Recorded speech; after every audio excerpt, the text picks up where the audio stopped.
What up, everybody? Good morning and happy Monday to you all. DK Show coming to you from the TDS Sports Talk Studios this morning. A big thanks for tuning in. However, you're tuning in, if it's online, sportstalk1051.com, your Alexa devices, just say, "Yo, Alexa, play WAYY." You can stream us on the video streams at YouTube, Facebook, Instagram, Twitch.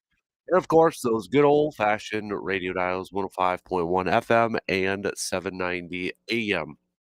Hopefully, all had a fantastic week, a fantastic weekend, and you're ready to hit up a brand new work week here. What do we got on our game plan for us this morning? Brewers, baby. I mean, they just continue to roll, stay hot. I mean, what a weekend for the Crew. 56 total hits for the Brewers in their series against the Nationals, setting a franchise record in that series. You go back to Friday's game, 16-9 victory, an 8-2 victory on Saturday, a 14-3 victory yesterday to complete the sweep. Brewers remaining in first place all across the board in the NL Central, in the National League, and of course, Major League Baseball. So, what a fantastic weekend for the Brew Crew. That yesterday too got the news that Jacob Mizrowski was going to be placed on the injured list with a shin bruise, contusion on the tibia. Logan Henderson being called back up, and Logan Henderson was pretty darn solid yesterday.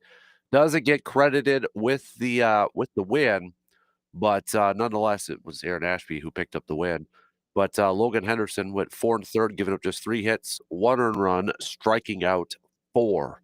So just another solid outing for Mr. Logan Henderson. So lots to talk about with this series for the Brewers. That we got to see one of the newcomers, Lockridge, one of the newcomers before the trade deadline, because Sal Frelick sitting out a little bit, dealing with a knee issue, and he had a pretty darn good weekend, I would say too.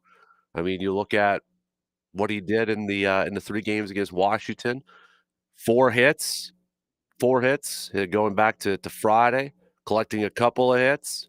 Yesterday, couple more hits, scoring a couple runs too. So he's been producing in his very short time with the Brewers. You had Terang with a couple home runs, Yelich with another home run. So boy, and then I want to talk a little Isaac Collins here this morning. You know, I'm one of them too. It's like before the trade deadline, we were talking about, okay, if you acquire a bat, who do you sit down? And it kind of felt like, oh, might have to be Isaac Collins, just odd man out and such. But he's been playing well. How much do you want to sit him out and such? But boy, I think you can make the case Isaac Collins should be getting more talk about National League Rookie of the Year. I'll say that. I think you look at what he's been able to do all season long. This season, 279, OPS was 783, 6 home runs, 32 RBI, 69 hits. But what have you done for me lately? Well, in his last 101 at bats, he's hitting over 300. In fact, his last 7 games, he's hitting 370. So I think we can make the case that Isaac Collins should be getting more chats, more talk, more credit, more attention, whatever we want to say about maybe some National League Rookie of the Year chatter. What do you think? I mean, let's maybe get that thing going. I think we all probably assumed it probably still might be the case that Mizrowski might be the guy, and not saying he doesn't deserve it by any means. But I think it's also, even if you do think it's Mizorowski, I think it's perfectly fine to still say, yeah, Isaac Collins deserves a little bit more credit and a little bit more talk and a little bit more attention for that recognition too. He has been, well, he's kind of been a godsend right now for the Brewers. Let's call it what it is. So, plenty of Brewers talk coming up here. Looking back at this weekend's with the bats on fire. We'll chat more about Isaac Collins and Logan Henderson, and then the Brew Crew right back at it tonight as they'll be taking on the Atlanta Braves. So Plenty of baseball talk coming at you this morning. Speaking of which, it's the final week of the regular season for the Eau Claire Express. Yeah, final week. They're going to be on the road tonight, tomorrow, Wednesday. The next two nights, taking on Waterloo. Then Rochester, they'll be back at Carson Park to finish off the regular season Thursday, Friday, Saturday. The Express battling this weekend against Duluth, picking up one win against Duluth. Had the lead yesterday, but ultimately falling late in the game to Duluth. So the Express still behind Duluth, chasing Duluth for that second half championship to extend their season. They're 2.5 games back from Duluth. So, but it's the final week, man. It's summer starting to wind down already here. So just 3 more opportunities for you to get out to Carson Park and support the Eau Claire Express coming at you at the back end of this weekend. So, football wise, we'll talk a little green and gold here this morning as family nights officially in the books.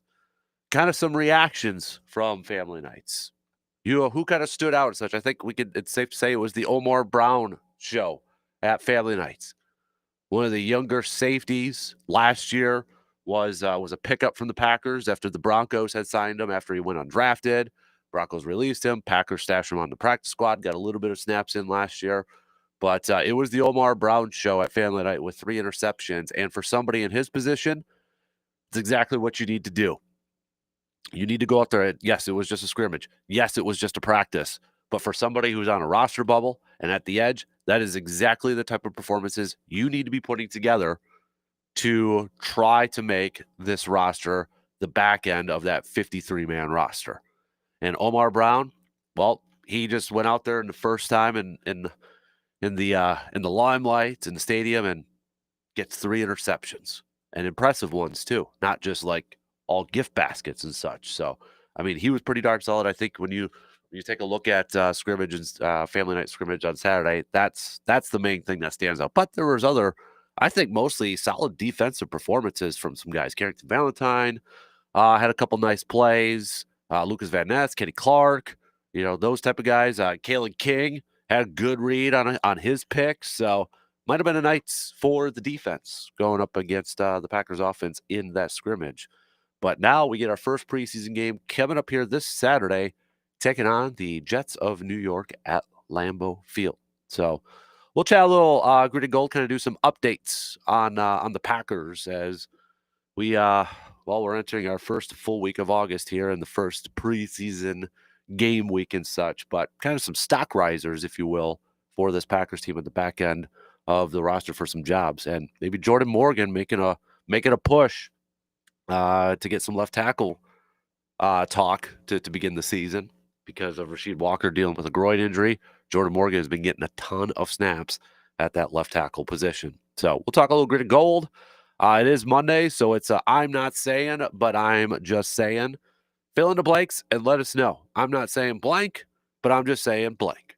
Best ones, I'll read on the air. Just send me those via the Shoe Doctor's bullpen line with a quick text, 715-830-1912. 715-830-1912. All right, so send those on over, and we'll get to those throughout the morning here. But let's get things rolling here, shall we? Let's get the leadoff going here. We'll begin it talking a little baseball, talking a little Brewers. Fantastic weekend for the Brewers. Yes, it was against the lowly Nationals. But for a first-place team, they did exactly what a first-place team should be doing, right? They did exactly what a first-place team should be doing. And that's dominate. And it was from the offensive side here, too. So we'll talk about that. Talk a little Logan Henderson with his performance yesterday. And then a little bit about Isaac Collins and such. Plenty of talk about the Milwaukee Brewers. And I want to hear your thoughts, all right? Give me your Brew Crew analysis. We'll take our first break and then get things going here on the leadoff. Coming up in just a few short minutes.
As you can probably tell a little bit from my voice, a little under the weather, so bear with me with a little bit of a different change in the voice, but it's like a tradition unlike any other. After we finish up the classic, I usually fall a little bit under the weather and such, so we'll power through here this morning. But a big thanks to everybody who stopped by Friday, whether you golfed in the classic, whether you were a partner, whether you were a sponsor, volunteer, or just wanted to donate.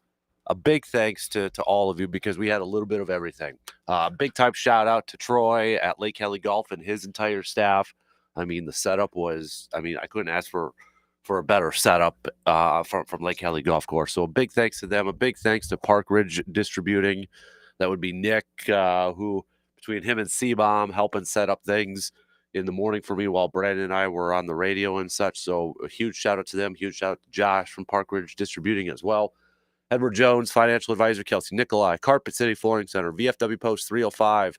Extra thanks to Donna for manning the Happy Gilmore Putting Challenge in the beginning stages of the outing. Myron Construction, Doodah Gin, AJM Automotive Services, Hy-Vee for being our lunch sponsors. Fantastic pulled pork and some Dan Good burgers. Got a lot of compliments about the spread from Hy-Vee and Eau Claire, so a big thanks for them. Economy Furniture, Muldoon's Menswear for our green jackets, Home Oasis, Service Master, the Luminary Wellness Center for their gift baskets, Chippewa River Industries for their awesome cooler full of goodies, awards, and more with that awesome decanter set that Bloomer Tony ended up winning in the raffle.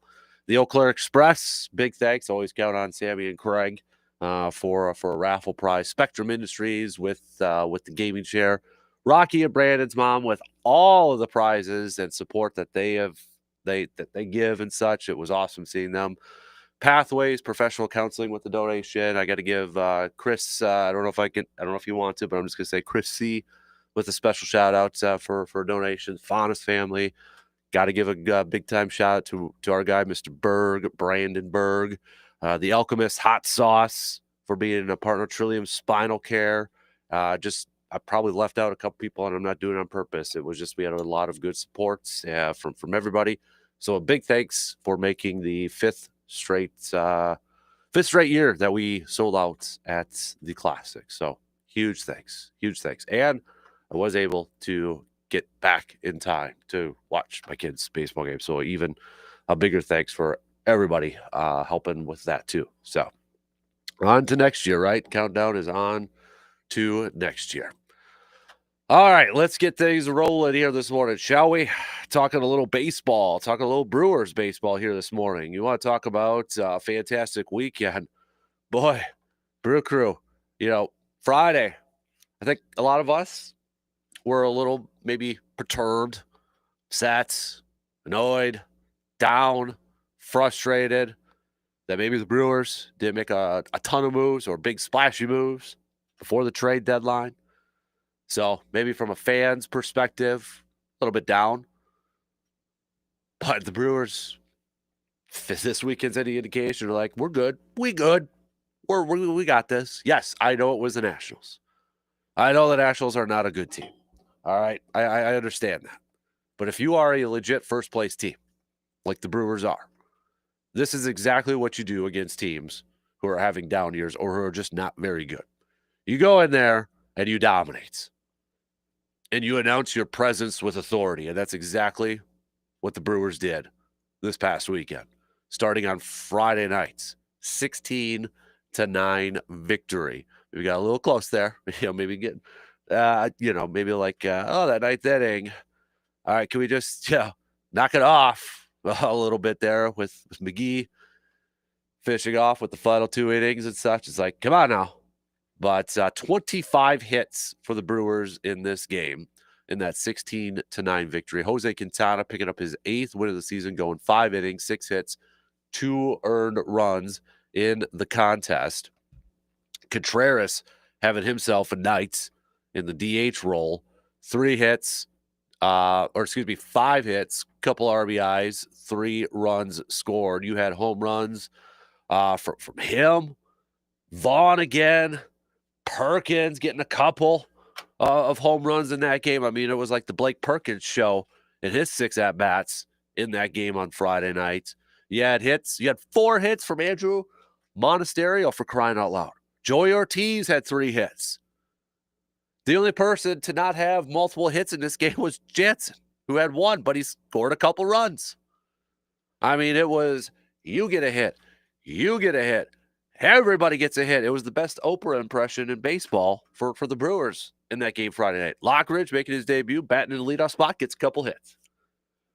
I mean, everybody was on the hit train for that game and setting the tone early, putting up 5 runs after being down 1-0 right away.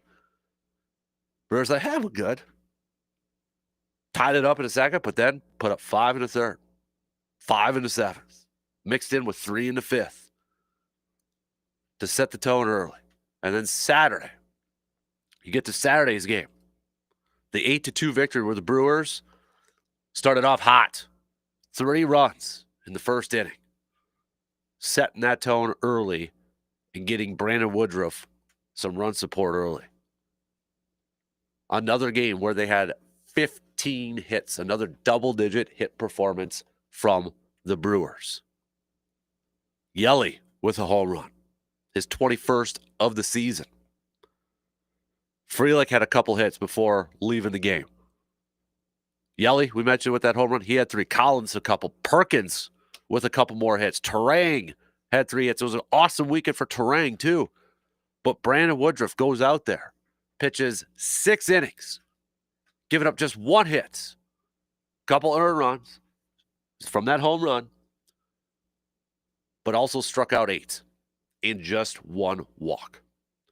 What Brandon Woodruff, the comeback that he has done, we were waiting a long time for this season. Obviously, last year didn't play at all. And then there was a couple hiccups in his return for this year. But I got to tell you, boy, it's been worth it. The wait's kind of been worth it because Brandon Woodruff, in 5 games, 3-0 with a 2.22 ERA, already 37 strikeouts. The guy has been awesome. In a coming back from an injury that nobody knew. Nobody knew what it would be like. Nobody knew for sure if he would be able to make that comeback. It was a major surgery. But Brandon Woodruff, comeback player of the year, easily. If there was a thing, there's no contest. It's Brandon Woodruff. What he has been able to do in his return has been one of the big reasons why this Brewers team is number 1 in all of Major League Baseball. Because you know, not just from his performance and such, but when he came back, that had to light a fire within his teammates, especially the guys that have been around there for the last few years, like a Yelich and a Contreras. They witnessed when he was pitching at his peak, and they witnessed his recovery and his attempt at a comeback. You know that was an inspiration to this ball club. And the fact that he's pitching at this level right now continues to be a major inspiration to this team. So another fantastic outing from Brandon Woodruff. So you get the series win. You move to Sunday. Can they do the sweep? Gets announced that Mizorowski's scratched. He gets placed on the injured list. Doesn't sound too serious. Calling it a tibia contusion. It's a shin bruise. Hopefully it's nothing more than that. But the Brewers call up Logan Henderson. And Logan Henderson goes out there, pitches 4 1/3, just gives up 3 hits, 1 earned run, 4 Ks. Doesn't get credited with a win, but in 5 games that he has pitched so far this year, 3-0, 1.78 ERA. Ashby comes in, pitches an inning and 2/3, and he gets credited with the win. But this was a game Terang. Come on now. 2 home runs from Bryce Terang. He had multiple hits, 4 RBIs from Joey Ortiz. Lockridge with a couple of hits and 3 RBIs. Yelich with a couple hits. Collins with a couple more hits. Durbin had a couple hits. It was another hit fest. 16 total hits for the Brewers. 56 total. 56 total, setting a franchise record for most hits in a series. I mean, you want to, according to Sarah Lang, with all the runs they scored in this one, too, you're looking at the most runs in a 3-game span in Brewers history. It was third most. They had 40 twice back in 1999, 1978, 39 in 1996, but the third most in franchise history. Just an absolutely fantastic weekend from, again, a bunch of, let's call it, unknowns. Shout out Jordan with a nickname that I think absolutely is perfect. Murphy's Misfits. After, a trade deadline that was a little lackluster for a lot of fans and maybe a little frustration and such, it's like, come on, why are we going for this? And maybe there are still some fans. And I get it. I understand it why you might be a little apprehensive because these are players you don't know who the heck they are. You haven't heard their names, and you're like, can I trust them? But you can't deny what the heck they're doing right now. You can't deny the performance that they're putting together, the results that we're seeing from this. And you look at some of the offensive numbers right now in Major League Baseball. I know it's not the tell-all stat. It's one of my favorite stats. Doesn't tell everything, but to me, it's one of the more interesting stats out there. Run differential. The number one team in run differential, your Brewers. Think about that. It's not a team that is obviously that relies on the big home run ball, right? That's not what they rely on. We know that. But right now, your Brewers are number one in all of Major League Baseball in run differential, plus 119. There is not one team in the American League, and I think it's fair to say the American League, when you think about some of those teams, you think about power. Not one team in the American League that has a plus 100 or more run differential. The most in the American League is the Yankees at 92. The second most in all of Major League Baseball is the Cubs at 115. We just have two teams right now with a run differential of over 100, and it's the Brewers at number one. And when you look at power numbers and home run numbers, they're not one of the tops, but they're getting it done in other ways. And I love that about this team. Yes, you could question whether they can maintain it. I understand that. I understand that concern. But right now, all we could say about it is they're proving it. They're proving they can maintain that. And we just hope that they can continue to do so. But that 119 run differential right now. Wow. I'll tell you right now, I know Monday is I'm not saying, but I'm just saying. I'll tell you right now what my I'm not saying, but I'm just saying is. I'm not saying that he's going to win it, but I'm just saying Isaac Collins has a major, major, major case to be the National League Rookie of the Year. I was looking at the odds, the updated odds for the National League Rookie of the Year. And right now it looks like Drake Baldwin from the Braves is a minus 250. But you want to know who's next? It's Isaac Collins at a plus 500. This is according to sports.betmgm.com. Isaac Collins plus 500. Right now, Jacob Mizorowski is a plus 1,500. But Collins is not that far back. In fact, Collins has made huge strides throughout this season. Drake Baldwin is probably going to get a little bit more love and attention, and I get it, rightfully so. I mean, all-star, he's hitting 282, he's got 11 home runs. You look at those lines, and those are the sexy numbers, right? Those are the sexy stats or facts about Drake Baldwin. But Isaac Collins, if we did a finalist right now, the three finalists for National League Rookie of the Year, Isaac Collins better have his butt in there. His butt better be a part of that discussion. And I am guilty of questioning whether Isaac Collins could continue doing what he has been doing, especially on the offensive side. But you have to acknowledge what he's been doing. And what he's been doing has been pretty dang good.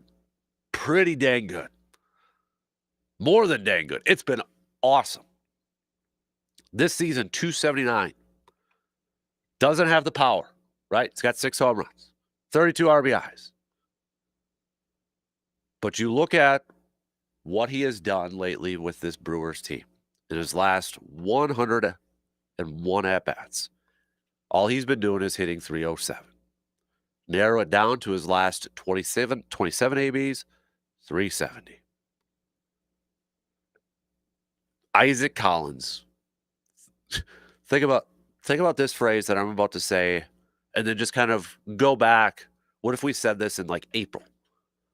But Isaac Collins is one of the biggest reasons why this Brewers team is in first place in all of Major League Baseball. If we said that in April, we'd be like, what are you doing? Like, maybe give me some of what you're having. Because what? And he is just gotten better and better. You break down the offensive numbers by month for Isaac Collins. April, he hit 219. May, he hit 210. But since June and onward, June, he finished with 288. July, he finished the whole month of July, 321. And we just got a couple games in of August for Isaac Collins right now. So he's at 400 in August in 2 games. But where would this Brewers team be without the play of Isaac Collins? He has made some great defensive plays in left field. He has made some huge clutch hits from the plate on the offensive side. Isaac Collins is a big, big reason for why this Brewers team is currently in first place in all of Major League Baseball. And it's time. It is absolutely time that we start to hit the table, pound the table. Say this dude deserves more talk about a Rookie of the Year candidacy. I don't think he right now, if they did the vote, he wouldn't win. I don't think he would. I don't think he has the name recognition of a Drake Baldwin or even a Jacob Mizorowski. Let's just call it what it is. He doesn't. But if he continues and has another spectacular August, there is no reason whatsoever he shouldn't at least be a finalist. And you think about that. If the Brewers have a Rookie of the Year finalist in left field, and this is a guy too. Remember, he can play the infield. You get a little versatility with him. But if he finished this thing strong, this season strong, you're looking at that outfield and you're like, okay, maybe your starters are Isaac Collins, Jackson Chourio, and Sal Freeland. Never would have thought that back in April. All right, I want to talk a little bit more about Logan Henderson, but we got to take a quick break. Brewers fans, I want to hear from you this morning, though, all right? Come on now, a fantastic weekend for the Brewers. I get it. It was the Nationals, okay? Nationals suck. They stink. But you at least have to be, there was this talk a few weeks ago. I was like, well, maybe the Brewers play down in the competition. They didn't do that against the Nationals. They did exactly what a first-place team should be doing against a team like the Nationals, and that's butt whoop them. I mean, they gave them a butt whooping. So I want to hear from you, Brewers fans, recapping the weekend from this crew. We'll talk a little Logan Henderson and take a look at the upcoming series with the Braves that starts tonight. We'll be back in just a few minutes.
At Carpet City Flooring Center, Eau Claire, you're more than just a customer. You are a part of the family. From the moment you walk on in, their amazing team is dedicated to helping you find the perfect flooring for your home or business. Whether you're looking for carpet, tile, or luxury vinyl planks, they have a wide range of options to fit any style and to fit your budget. When it comes to price, hey, they will match or beat the competition. Their commitment to outstanding customer service means they're here to guide you through every step of the process, from selection to installation, ensuring you get exactly what you need with no pressure. For quality, value, and a team that treats you like a family, just go visit our family, Carpet City Flooring Center in Eau Claire. Good to see the Carpet City Flooring Center team on Friday at the Kasper Classic outing. So big thanks to Carpet City Flooring Center for being there day one, too. Probably from day one. They've been there for the outing and for a lot of our stuff. So can't thank Jason, Aaron, I mean, the entire team at Carpet City Flooring Center for all their support throughout the years, especially when it comes to backyard dreams. So Logan Henderson getting called up yesterday for the crew with Jacob Mizorowski landing on the injured list. And Logan Henderson, what'd he do? He went 4 to third, 3 hits, 1 earned run, 4 strikeouts in 5 games at the major league level this year. Logan Henderson's 3-0 with a 1.78 ERA. 3-0 with a 1.78 ERA and 5 games started for the Brew Crew this year. Now, I know when he was sent down, there was a lot of questions about, like, why? Why was he sent down? You know, he's one of our better pitchers and such. And, you know, we highlighted such. It's like, oh, maybe they want him to work on developing a couple more pitches and such to add a little bit more to his arsenal if he's going to be a long-term effective starter for the Brewers. But I think, and I know it's a little bit of a projection here, but there's going to be a lot of talk this offseason about starting pitchers for the Brewers, who's going to be back. There's going to be a lot of chitter chat if Freddie Peralta is going to be traded this offseason with entering his final year of that deal. There's going to be that talk. Whether you like it or not, there will be that talk. Brandon Woodruff entering free agency. And right now, he's earning some coin. Okay, with the way he's pitching, he is absolutely earning some coin. Jose Quintana, who knows? Might just be a one-year thing for Jose Quintana. So you're talking about potentially 3 openings in that starting rotation next year for the Brewers. And for a lot of teams, that'd be a tough pill to swallow. It'd be a really tough pill to swallow. But for another, I'm not saying, but I'm just saying, no, I'm not saying for sure Peralta and Woodruff are going to be gone after this year. But I'm just saying if they are, Brewers are still in good shape. Yes, it would be a huge loss. I don't want to diminish the loss that it would be with Peralta and Woodruff gone after this year. I don't know what Woodruff's plans are. You know, he's on the back end of his career. Would he look to cash in, maybe in one of his final deals and such? Or would he want to stay with the Brewers and kind of reveal, like, hey, you guys stuck with me, I want to stick with you? I don't know. We got plenty of time to hit that up. But if it were to be that the Brewers might have to find 3 pitchers, if we assume Mizorowski and Quinn Priest are the other 2 that are going to stay in that rotation, still feel like the Brewers are in good shape. They're in good hands. One of them being Logan Henderson. Because you know Logan Henderson will be elevated to a starter next year. So you got him filling in one of those spots. Possibly even Chad Patrick. There's another one. I don't know the future of Tobias Myers. But we know he has pitched in some big games, and we have seen some really good performances from Tobias Myers. Mostly from last year. He's going to be a part of that. And Robert Gasser is going to be a part of that.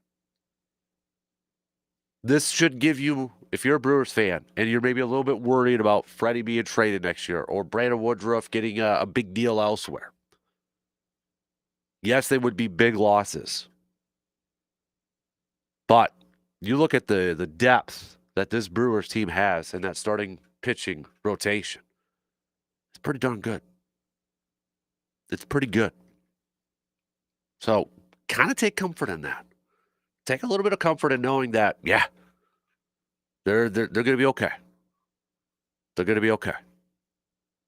But We got a long time yet before we're talking about that, right? A long time talking about that. Let's talk about let's keep it on.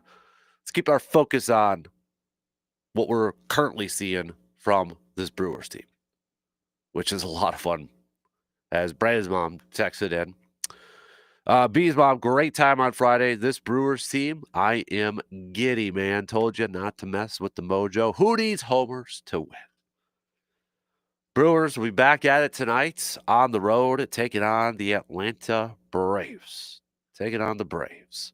So we'll see if the Brewers can continue their mojo that they've got going on right now. And when we look at tonight's game, by the way, first pitch will be about 6:15. Coverage will begin 35 minutes prior on your radio dials of 105.1 FM, 790 AM.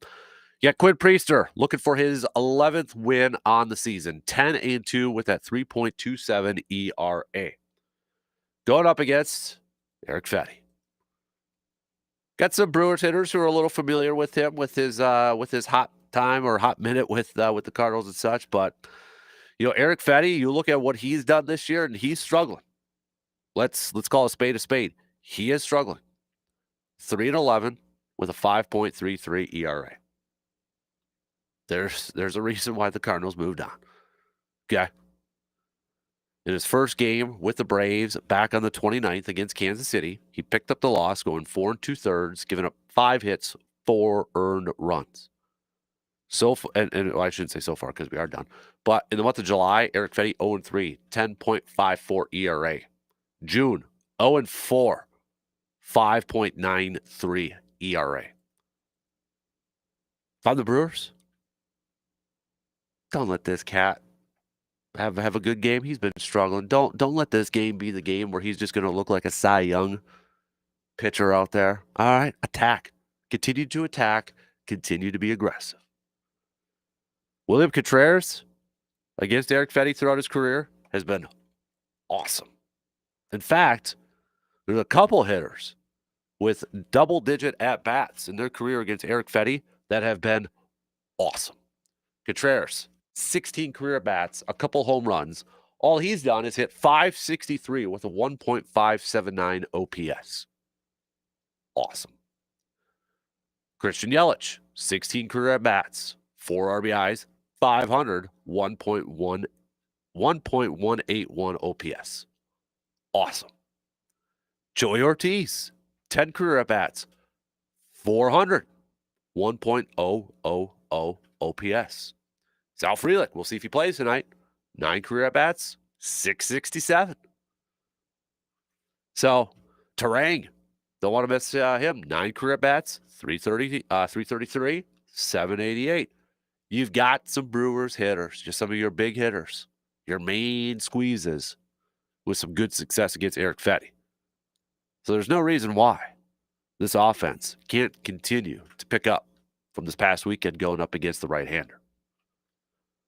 On the flip side, with Quinn Priester on the mound, you do have some Braves players with about a couple games worth of experience going up against Quinn Priester, and there has been some success against him. Albies is 333 and 6 career at-bats. Murphy and 4 career at-bats is 750.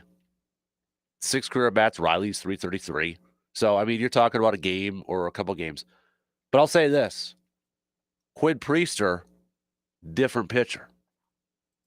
I'll just say that. I think Quinn Priester, different pitcher right now than what maybe some of those guys went up against him earlier on. Now, Priester did pitch against Atlanta back in June, and he was awesome.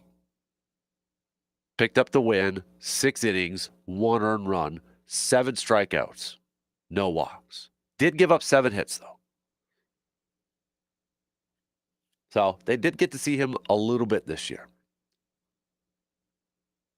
Eric Fetty, by the way, did go up against the Brewers all the way back in April and again in June. So this is his 3rd time going up against the Crew. Back in April, Fetty picked up the loss, 5 2/3, 10 hits, 7 earned runs. Then in the game in June, on June 13th, picked up another loss. 5 1/3, 4 hits, 3 earned runs. Attack, attack, attack. Just attack him, get him in his head right away. Put up a number right away. Put up some runs right away. Mess with his confidence early on in this game. Don't let him settle into a groove. Don't let him show the Eric Fetty that we saw maybe a couple years ago, like especially when he was with the White Sox and that, right? We don't want to see that version. There's no reason we should see that version tonight. Brewers offense, stay aggressive, get after him early, and start this series on a hot note. All right? That's all you got to do. That simple. Sounds that simple, right? When you look at how far we are into this season for the Crew, though, I mean, we're approaching about 70% of the season. So, I mean, we're getting closer to entering the final quarter of this regular season. I mean, it's flying on by here because the Brewers are 67 and 44, 111 games played. That's about 68.5% of the way through the season. 51 more games to go. I think it was it the second quarter when we kicked off the second half of the season? We threw out a question. This might make a good poll question. But with 51 games left to go, let's say, okay, so let's say they're 67. I'm just trying to do some math.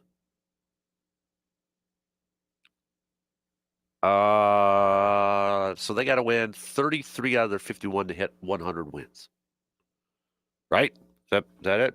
They're 67 wins, 33 more wins to get to 100, and there's only 51 to go. So what do you think? Just think about this for a little bit. Well, I might make this poll question for our post-Glass and Mirror 715 Speaks poll question, but can the Brewers hit 100 wins this year? Can they go 33 and 18 in their final 51 to hit that 100 win mark? Is it that far-fetched for this Brewers team? What is the Brewers? Okay, maybe this is how we ask this. 96 wins is the most wins in a single season for the Brewers. It happened twice, 2011, 2018. Will the Brewers, a little bit of a crystal ball question we'll get to coming up later on. How about that? Will the Brewers win 30 more games in their final 51? So you got to go 30 and 21. But will they set a franchise record for wins in the regular season this year? Will they get that 97 mark? You think about it, 30 and 21. That's the minimum you have to go in these final 51 games. That's not that far-fetched. It really isn't. And considering the way the team's playing right now, I mean, it's not that crazy to say that. Looking at their schedule here, you got the Braves, a team that's down on their luck. Injuries, just not playing good baseball. Yep, you got the Mets coming to town this weekend. But then the Pirates. You got the Reds, that huge series against the Cubbies, and a tough one against the Padres. And the Diamondbacks for 4 games. Tough one against the Blue Jays to finish off the month of August. September, Phillies, they probably want a little revenge. Then you got the Pirates. Rangers battling for that final wildcard spot. Cardinals, Angels, Cardinals, Padres, and Reds. Can they go 30 and 21 to set their new record of most wins in a regular season? What do you think? Yay or nay? Thumbs up, thumbs down. All right, Shot Clock's going to cut me off in less than a minute. So coming up next hour, we'll continue our Brewers chat. Brewers fans, I want to hear from you, though. I want to hear the excitement, all right? I want to hear a little giddiness from you from over the weekend. All right? Number 1 team. Heck, even Major League Baseball finally put them number 1 in their power rankings on MLB.com. When was the last time that happened? They're finally admitting to themselves, yeah, we got to put the Brewers at number 1. So we'll talk some more Brewers. We're going to talk a little Packers, family night, Saturday night. What stood out? It was the Omar Brown game. But did anything else stand out from family night? And then we've got the first preseason game coming up here. Take it on the Jets. So we'll go over some training camp updates and kind of go through what's been standing out so far in practice for the Packers and training camp for the green and gold. So we'll hit that up. But again, plenty more Brewers talk coming up throughout the morning here. One in. We got two more to go. We got some news updates and hang out with me for a couple more hours. All right. We got two more to go. We'll be back in just a few minutes.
Second hour kicking off on this Monday morning of August 4th.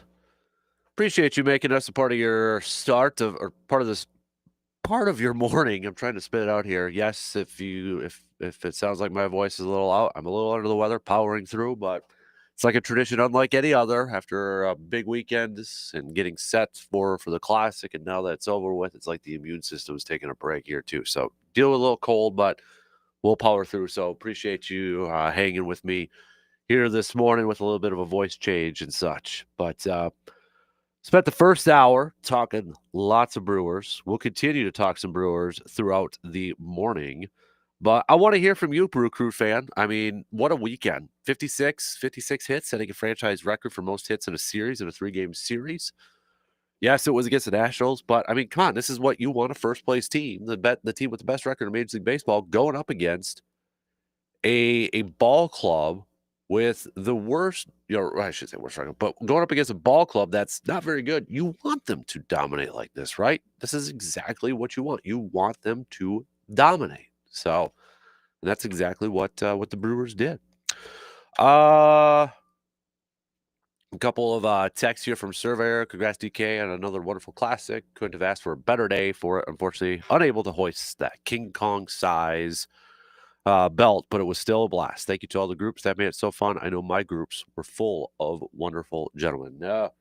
It's a big thanks to everybody else. Everybody else deserves the credit for making it such a good event and such. We always have a good group of golfers. I think a fun group of golfers that understand what the cause is for and such. So a big thanks to all the golfers and partners and sponsors and people who just stop by to either volunteer or donate. That's what really surprised me too was seeing that. So big thanks to all that. And Surveyor always being one of those guys too that's been there from the beginning with this class. So always count on him and Nate to be out there golfing there with their group. So big thanks to you, sir. Surveyor also says, also the Brewers need to win 38 games in order to clinch the division. I really believe that the Cubs will continue to win and will not hit a slump. Remember, Council always seems to get the most out of his teams in the months of August and September. Seems to, and maybe that's what helps the Brewers though too, right? Just to have a little bit of heat on their butts, on their behinds from the Cubbies. Can't get complacent, right? Maybe that would actually help out the Brewers in that aspect. Can't rest on your laurel. Gotta keep playing at a high level because the Cubs are right there, right behind you. And I agree with you, Surveyor. I think the Cubs are going to keep pushing it. They ain't going away. They ain't gonna cower to the pressure and such. I don't think. I think they're too talented to do that. So, but in one aspect, maybe that's what actually helps out the Brewers a little bit. So keep those texts coming, Brewers fans, or you can comment on the video streams if you'd like. Look us up on YouTube, Facebook, Instagram, and Twitch. Let's switch gears here for just a little bit. Let's talk a little green and gold. We had family night on Saturday, maybe for a lot of people.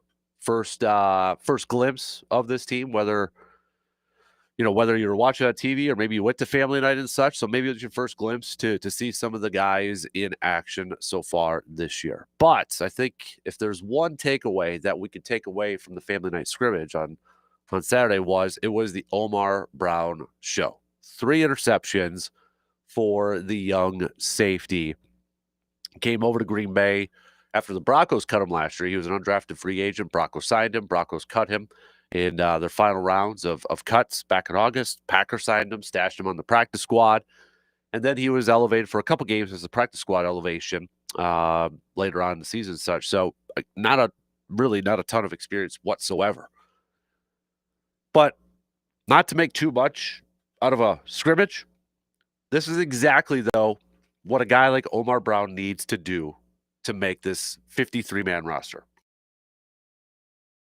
He needs to have performances like he did on Saturday. And I remember Ted Thompson, and I think Goody even has mentioned this too. The big benefit they take away from family night isn't just, a practice. It's You're under the big lights, you're in the stadium, and you got 60,000 people in the stands. And I remember Ted Thompson always saying, looking into their eyes, how do those younger players react? How do those younger players kind of handle that moment? You've been doing these practices in front of fans and such outside, but it's different being in the stadium, prime time, under the lights, with 60,000 people watching a practice. And Thompson would always talk about looking at the whites of their eyes, like those younger players and such, and like, how do they handle that? I think Omar Brown handled it better than he could. Okay. Again, I know it was a scrimmage and such, but it's exactly what a guy like him needs to do in order to make that 53-man roster. Now, he's probably going to have a couple extra eyes on him for these preseason games, which start this Saturday against the Jets. It's like, all right, he set the tone. He has set the bar. We saw what he did in practice now. What can he do in an actual preseason game? Arrow's trending upward. Can he keep that arrow trending upward?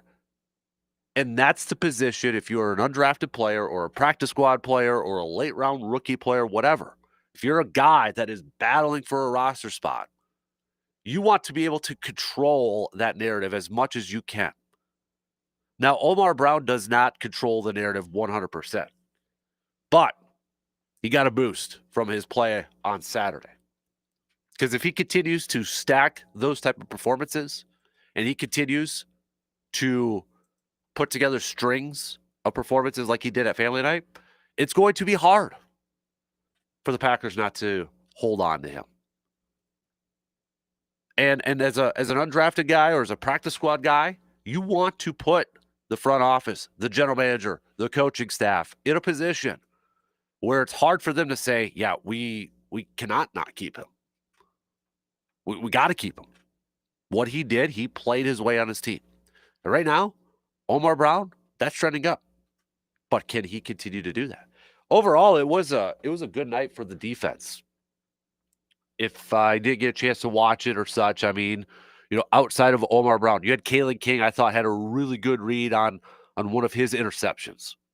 Or his interception. It was he jumped a Malik Willis pass. And I thought Carrington Valentine did a really good job. And I'm glad that they're matching him up with Matthew Golden. Because Matthew Golden, speed guy, right? I want these corners to be going up against Golden, some of their speed guys. Because, again, how many times have we talked about this for this year for the Packers? This cornerback group is probably one of the biggest questions. If it's not the number one question mark, it's one of the biggest question marks on this team. And they have got a gauntlet of a schedule in terms of teams they're playing that have really good wide receivers. And a lot of them, not just one, but a couple. And when you look at the corners on this Packers team, I think there's a question like, okay, do we have enough speed maybe from these guys to go up against some of those guys like a Justin Jefferson and Amon St. Brown, or when they play the Bengals, you got Jamar Chase and you got T. Higgins, et cetera, et cetera, et cetera. But it was a good night for Carrington Valentine too. So you want to continue to see these corners put together good strings of reps, good back-to-back, multiple practices going up against the offense. It sure looked like it was the defense that won the day on Family Night. Even on the defensive line, Kenny Clark was in the backfield a couple times. Edrin Cooper blew up a play. Lucas Van Ness showcasing his bull rushing skills. The biggest question, though, is can it, and we won't know this until September, October, can all of this stuff transition on the field when the games actually matter? It's great to be a preseason and training camp darling. And a lot of it says it'll win you a job or win you a spot in the on the depth chart in the rotation. But if you can't do it when the games actually matter, then what was that all about? They need these guys. Packers too many times over the last few years have had so many good performances from preseason and training camp from players. But for whatever reason, hasn't been able to transition on the field in games that matter. So On one hand, it's great to see these performances from some of these guys. And for a guy like Omar Brown, again, he needs those to win those jobs. But if your number is called in a regular season game, in a game that matters, you better be able to perform too. And you better be able to take advantage of that. And you better be able to embrace that. That's what I want to see because really, for a lot of these starters, I don't think we're going to see a ton of them in preseason. That's a debate that we could have. Okay, but I don't think we're going to see a lot of it. And I got to say, I kind of thought Bull Melton when Nick, if you're listening, your guy Bull Melton, but from all accounts, Bull Melton has been transitioning to that corner spot pretty darn well. A lot of times, more times than not, when we find out a guy has switched positions, like in minicamp or OTAs and in training camp, it's probably because, yeah, you're not going to win a job at this spot. We're going to try to move you over here. It puts you in a position where more times than not, it's not really a position to succeed, and it's a really tough hill to climb. And Bo Melton was an intriguing option because one, we know his brother is a corner for the Cardinals, and he's got speed. And we know Sam Shields made that transition, but he did it in college. And you're talking about a guy doing it in OTAs, training camp, et cetera, et cetera. But I got to say, it seems like right now, he's been doing well. We know that speed. We know he can hang with the guys in a straight line speed. Now, I'm not saying I would throw him out there right away against Justin Jefferson or Jamar Chase or anything like that. But I thought maybe I was like, okay, if you do a 53-man roster projection, I would probably scratch off Bo Melton on making the team. I'm pumping the brakes on that. I know it's not an AJM Automotive pump the brakes full throttle, but I'm pumping the brakes on that now. After hearing Rich Bisaccia's comments the other day about saying Bo Melton could be a superstar special teams player, and now seeing like, okay, he's making some plays on the defensive side. Don't be quick to scratch Bo Melton off that list. Don't be quick. I think again, like an Omar Brown, this is why I enjoy watching preseason games because, all right, what is Bo Melton going to show me playing a new position in these games? Is Omar Brown going to continue to make some plays? Because let's face it, there may be only a few spots open. I think, was it you, Surveyor? And I want to hit this up coming up here in just a little bit. But Surveyor, I think last week you texted, said, yeah, it was. I was listening to Brittany Quinn talk this morning about NFL rosters, and he stated that there are only 5 to 7 open roster spots in every team. So my question to you is, what are those 5 to 7 spots on the roster, and who is actually battling for those spots? I think now, if we kind of did, then let's do this. I'm going to do it on the fly. Okay, I'm going to do it on the fly. Let's do kind of a power ranking thing of who's rising up and who's rising down in those final roster spots. Because I do think there's a few. I think it's from the quarterbacks. Got a little bit with maybe a safety spot. Obviously, offensive line, and I'd throw defensive line in there too. But Bo Melton and Omar Brown are probably top 2 right now in winning those jobs. And I didn't think they were going to do it at the beginning. But we're a couple weeks into this thing now. They're trending upward. So let's do that. All right. Before that, Tim in the Cooley region, absolutely excited to see the Brewers beating up on poorer teams. This team is young and fun to watch. Let's get the division for the bye in the wild card round. All right. We got to take a quick break. But hey, we'll be back with more. Hang out with me. All right. Hit me up with a text, 715-830-1912. We'll be back in just a few short minutes.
I don't know about you, but when it hits August, I start to get into hunting mode, hunting season and such. And I know we got bow season coming up beforehand, but then a couple weeks we've got those antlerless tags that are going to be available and such. And it's like, all right, we're starting to kick it into gear here. When I think about antlerless tags, I start to think about rifle season and such. And if you haven't been thinking about that and you need a new deer rifle, maybe it's that time to start thinking about that. And that's where you should be going to Tilden Gun. Whether you're just starting out or maybe adding to your collection, they offer a wide selection of rifles, shotguns, handguns, and ammunition to fit your needs. What sets Tilden Gun apart is their knowledgeable staff ready to guide you through every decision, helping you find the right equipment at the right price. They pride themselves on outstanding customer service and treat everyone who walks in the door like their family, like they're just an awesome human being over there. With competitive pricing, you can trust that you're getting great value without compromising on quality. Just visit Tilden Gun today. You can check them out online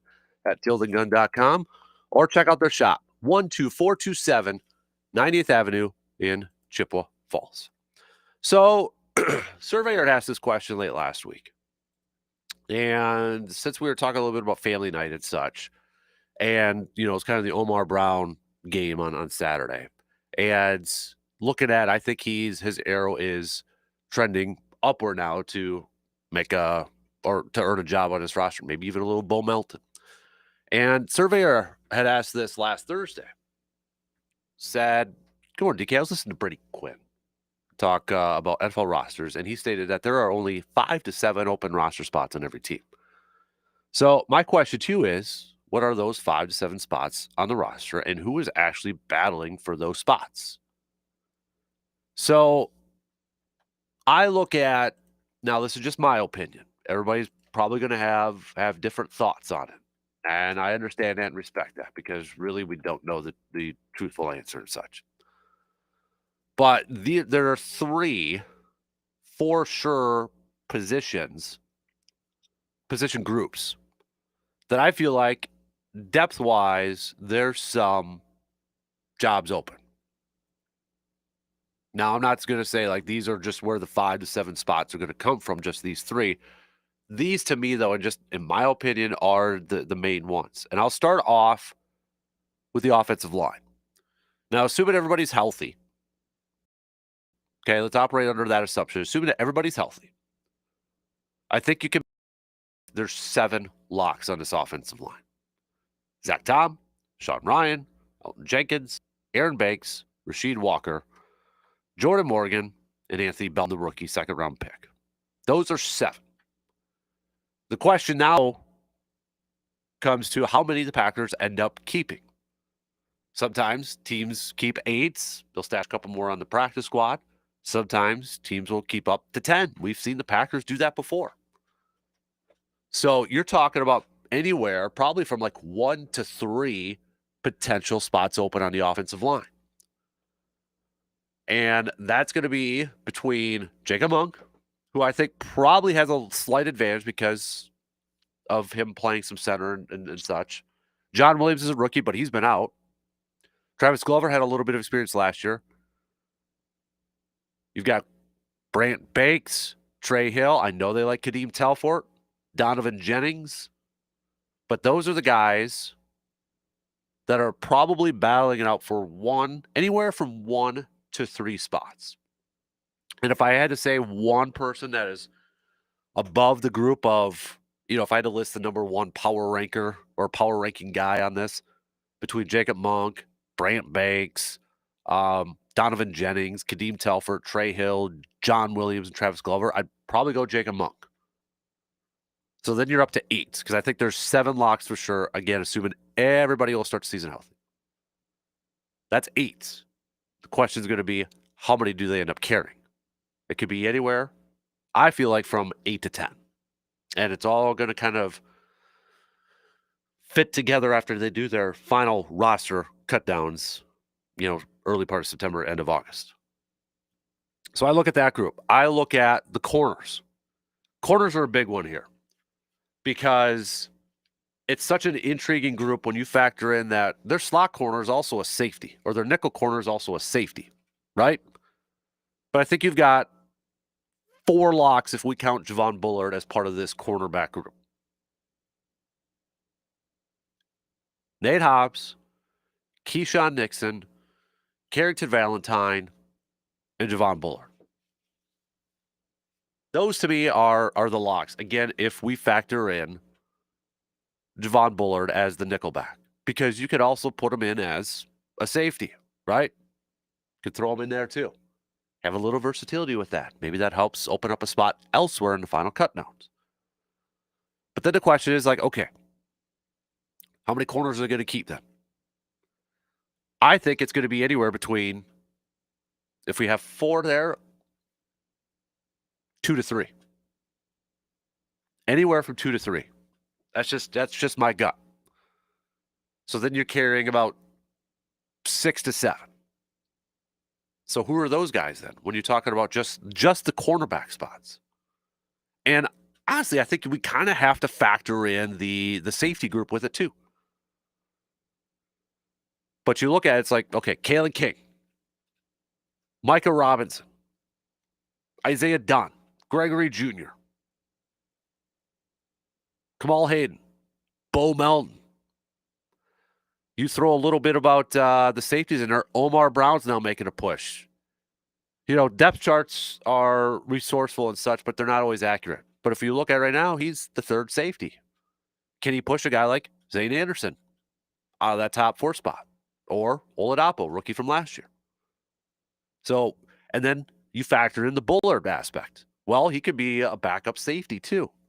So for this, I guess I will put the corners and safeties mixed in here because you have a little bit of that versatility with Javon Bullard.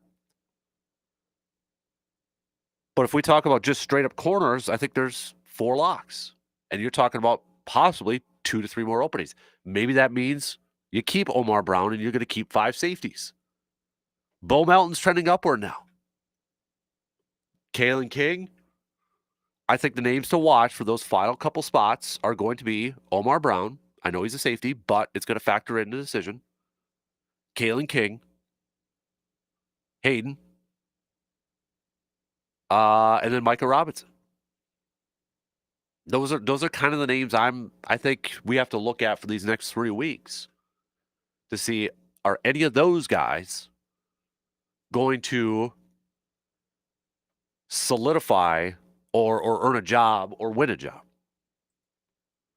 And then the other group that I'm really kind of curious about, I think if there's going to maybe be some surprise cuts, because usually there's probably every year there's probably 1 or 2, right? I mean, there might be a couple. But when I look at, when I look at the defensive line, now I think there's 4 locks. Van Ness, Kenny Clark, Devontae Wyatt, Rashawn Gary. There you go. There's your 4 locks. After that, then it's the question, how many are you going to keep? I look at it as anywhere from, again, 2 to 3. A total of 6 to 7. You drafted Sorrell. You've had Carl Brooks around for a little bit. Colby Wooden's on there. But I feel like Carl Brooks and Colby Wooden, those are 2 guys that, okay, we've seen a couple years from him. We've seen some glimpses. I think Carl Brooks is ahead of Colby Wooden, but maybe those are one of those surprise moves because you got Enoch Barre on there also. Stackhouse, undrafted. But it sure seems like he's trending upward to fill in for that TJ Slayton role of being the run stuffer. They like Brenton Cox Jr. a whole lot, but he was raw a couple years ago. And then what about Colin Oliver? Rookie. They list him as a defensive line. I'm still curious to see where they kind of line him up, but we haven't seen him yet. You got Aaron Mosby on there too. Throw in a Warren Brinson. So I think you got your 4 locks. And then you're talking about maybe 3 more. Sorrell's probably going to have an advantage for being a draft pick. I think Carl Brooks is going to have something to say about that.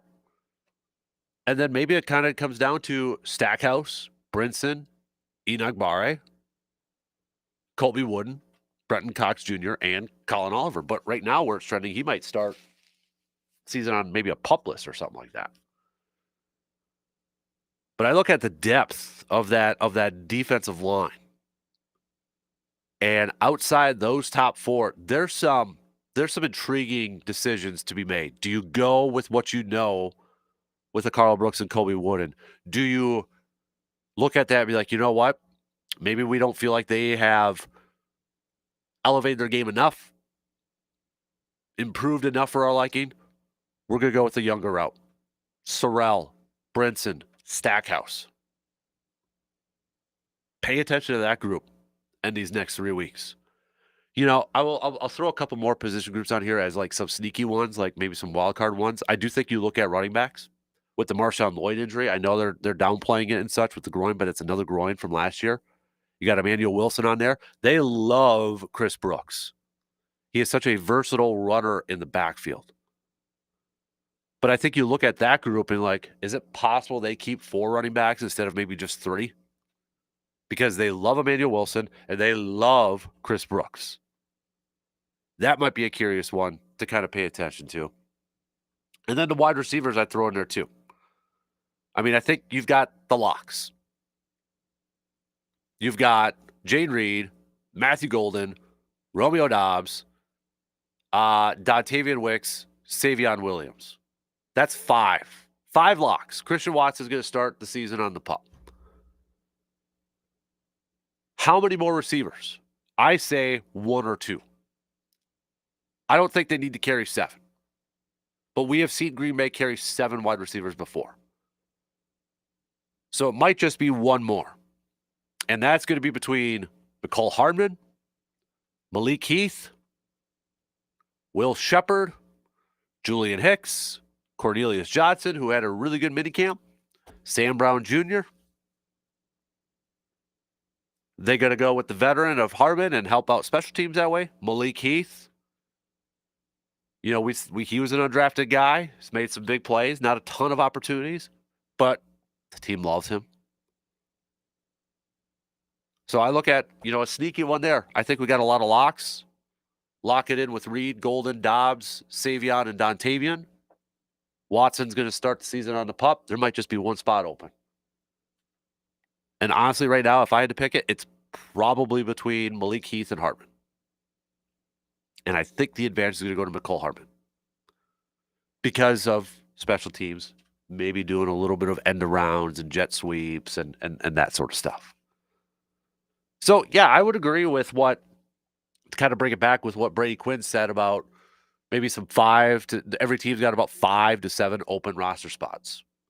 Because I think if you break it down and you kind of look at it like, yeah, some teams, probably a whole lot more. Some teams probably have a little bit more. Others, maybe not. Was it last year or the year before?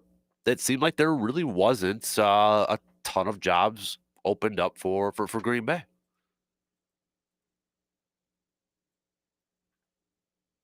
But I think when you look at the different position groups, definitely can see where there's at least 5 to 7 potential openings for Green Bay.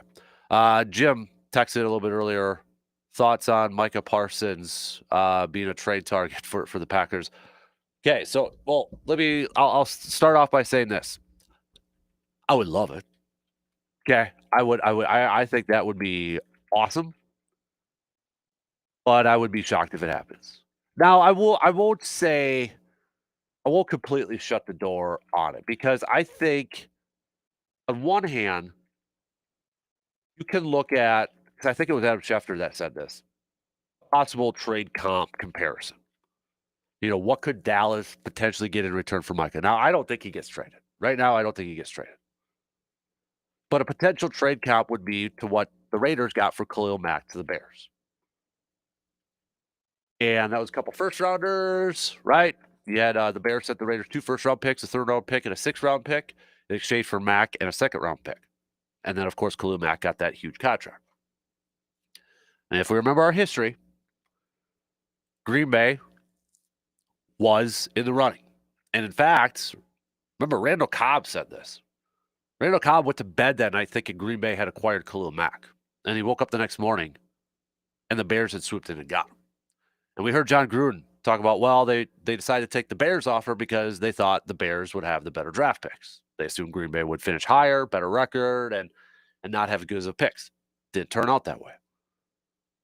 So on one hand, Green Bay, at least, Goody was a GM, showed the possibility that this could happen.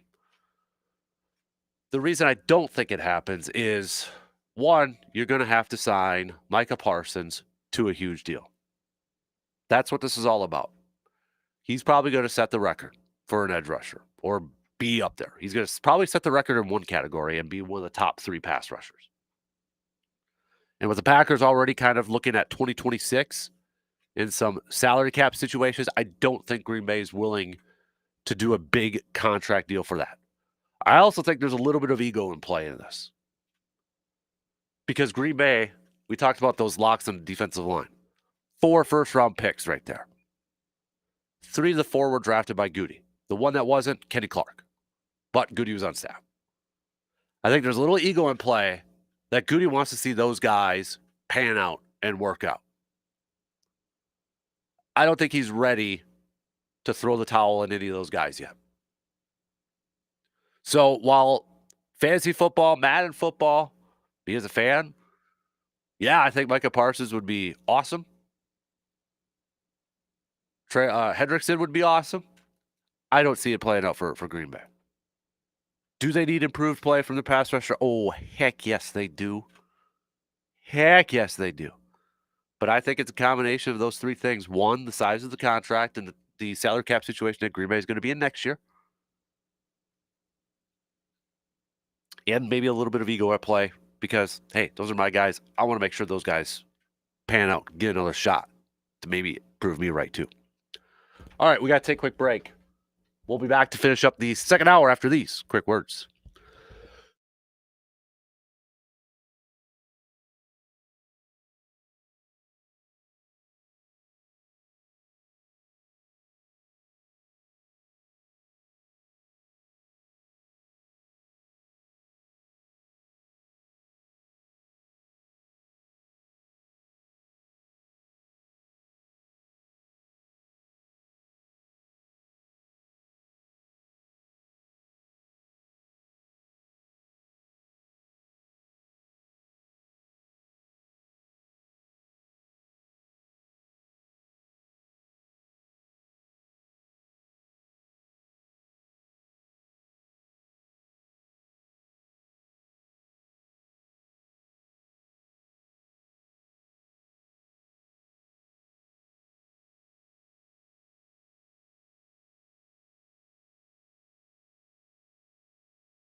At AJM Automotive in Eau Claire, they're not just about getting the job done, they're about doing it the right way. Whether it's vehicle repairs, small engine work, or towing services, their team is there to provide top notch customer service every single time. With years of experience and a commitment to keeping you on the road, AJM Automotive is your go to place for reliable service when you need it the most. So put this phone number in your cell phone right now, because sometimes we maybe get into a situation where you need a tow and we don't want to be in it, but sometimes it happens, right? So put this number, or you want to make an appointment for an oil change. I have to do that here soon. Maybe you need some new tires coming up because you've been doing a lot of summer travel. And it's like, hey, I need some new tires before the winter season comes around here. AJM Automotive can help you out with that too. Their number, 715-835-9523. 715-835-9523. AJM Automotive, located on 1919 Brackett Avenue in Eau Claire. Excuse me. Choking up. Power through. Got an hour and 15 left here, Dad. Surveyor says, I believe the spots that are open are the three running backs between Chris Brooks. I believe the spots that are open are a third running back between Chris Brooks and Emmanuel Wilson, a sixth wide receiver between Heath and Hardman, 10th offensive line between Glover and Talfort. Corner has two between Bo, King, and Robinson, and safety between Brown and Zane Anderson. Also, with the emergence of Isaiah Simmons, you can see Hopper getting released. Isaiah Simmons has been getting a lot of talk and a lot of attention. Right now, he's probably fourth on the depth chart because behind McDuffie, Quay Walker, and Edrin Cooper. That one will be interesting to see how many linebackers they decide to keep, considering, you play a lot of nickel defense now, right? Where you take that linebacker off the field and you put an extra corner into that situation. That may play into the hands of how many corners and safeties they also decide to keep. But yeah, I think Isaiah Simmons is another guy that, when he was signed by the Packers, it was like, hey, former first rounder going to the Pack. All right. Wasn't a guaranteed thing. Like, it's like, okay, it's not a lock that he's going to make the team. It's not a lock that he's going to make this roster. But from all accounts, it seems like he's been performing well, showed some glimpses in family nights, showing off his speed. And I think what has really helped out his cause has been the Packers, kind of, I don't want to say dumbing it down, but keeping it simple for him. Instead of, hey, we're going to have you work out at safety and linebacker. Hey, let's keep it simple. All right. Focus on linebacker. That's where we're going to have you at. That's all you got to focus on. It kind of worked the same way with Devondre Campbell. When Green Bay brought him in, it was like, oh, who? All right, play a little bit of the Atlanta and such, but that's the move. Devondre Campbell, before he had bad stuff to say all the time, credited Green Bay for keeping it simple. And he ended up being an all-pro that year. I don't think Isaiah Simmons is going to be an all-pro because of where he's at right now in the depth chart. I mean, knock on wood, an injury would have to happen and he's elevated such. But I think it's a benefit for him, especially still a youngster, to kind of reset his career, to reset the trajectory of his career and be like, okay, we're not going to ask you to do all this different stuff and just be crazy and do this like hybrid dime backer sort of thing. You're going to be a linebacker, and that's what we want you to focus on. I think that's going to benefit somebody like Isaiah Simmons. And right now, maybe for a guy that when he was signed and he came in, probably not a lock to make the roster, I definitely would say he is a dude that you put the arrow trending upward on making this roster. And a lot's going to depend on how many linebackers they decide to keep. Because again, I think you got your three locks, right? If you talk about just a straight up base defense, McDuffie, Quay Walker, and Edrin Cooper. Those are your locks. I think Simmons right now is probably the fourth.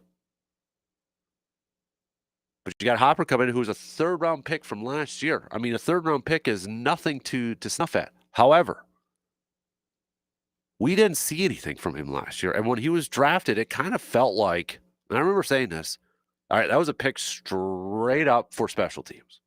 He's got speed. He's kind of maybe like Simmons in that aspect, a little bit of a Simmons mold, a little bit lighter, but he's got the speed. I think this is but I would agree with Surveyor. I think this is a crucial training camp and preseason for him to make this team. Because the one thing is, and this is not a knock on him, I'm not trying to knock on him, but if Ted Thompson was still the general manager and this was a Ted Thompson pick, I would say, oh, he's going to stay on. Because Ted tended to lean towards his draft picks and keeping those guys. Goody, and I still think he gets lumped in too much with Ted. Yes, there are instances where he, reminds everybody of Ted or does something similar. I mean, for crying out loud, he worked under him for how many years? But he's not a straight clone of him. And Goody has moved on from day 2 picks, early day 3 picks after a year, or even in their first years. He hasn't been afraid to kind of move on from that part. And then I know they like Christian Welch for special teams. But that's going to be an interesting decision too when it comes down to how many spots are going to be available and how much can you dedicate towards special teams. Because when you talk about those final roster spots, like those final spots of who's going to make the team, a lot of it's going to come down to, can this guy be a contributor on special teams? And that's where I think it'll help a guy like Bo Melton. And I think Isaiah Simmons is going to have to be a guy to show that, I can play special teams. I can be effective at special teams. But Hopper's going to have a really, really good preseason, in my opinion, to make this ball club. Maybe they could, sneak him back on the practice squad and continue to try to mold him and elevate him and such. But I think I agree with you. Right now, I think Hopper's arrow is probably trending downward at this point.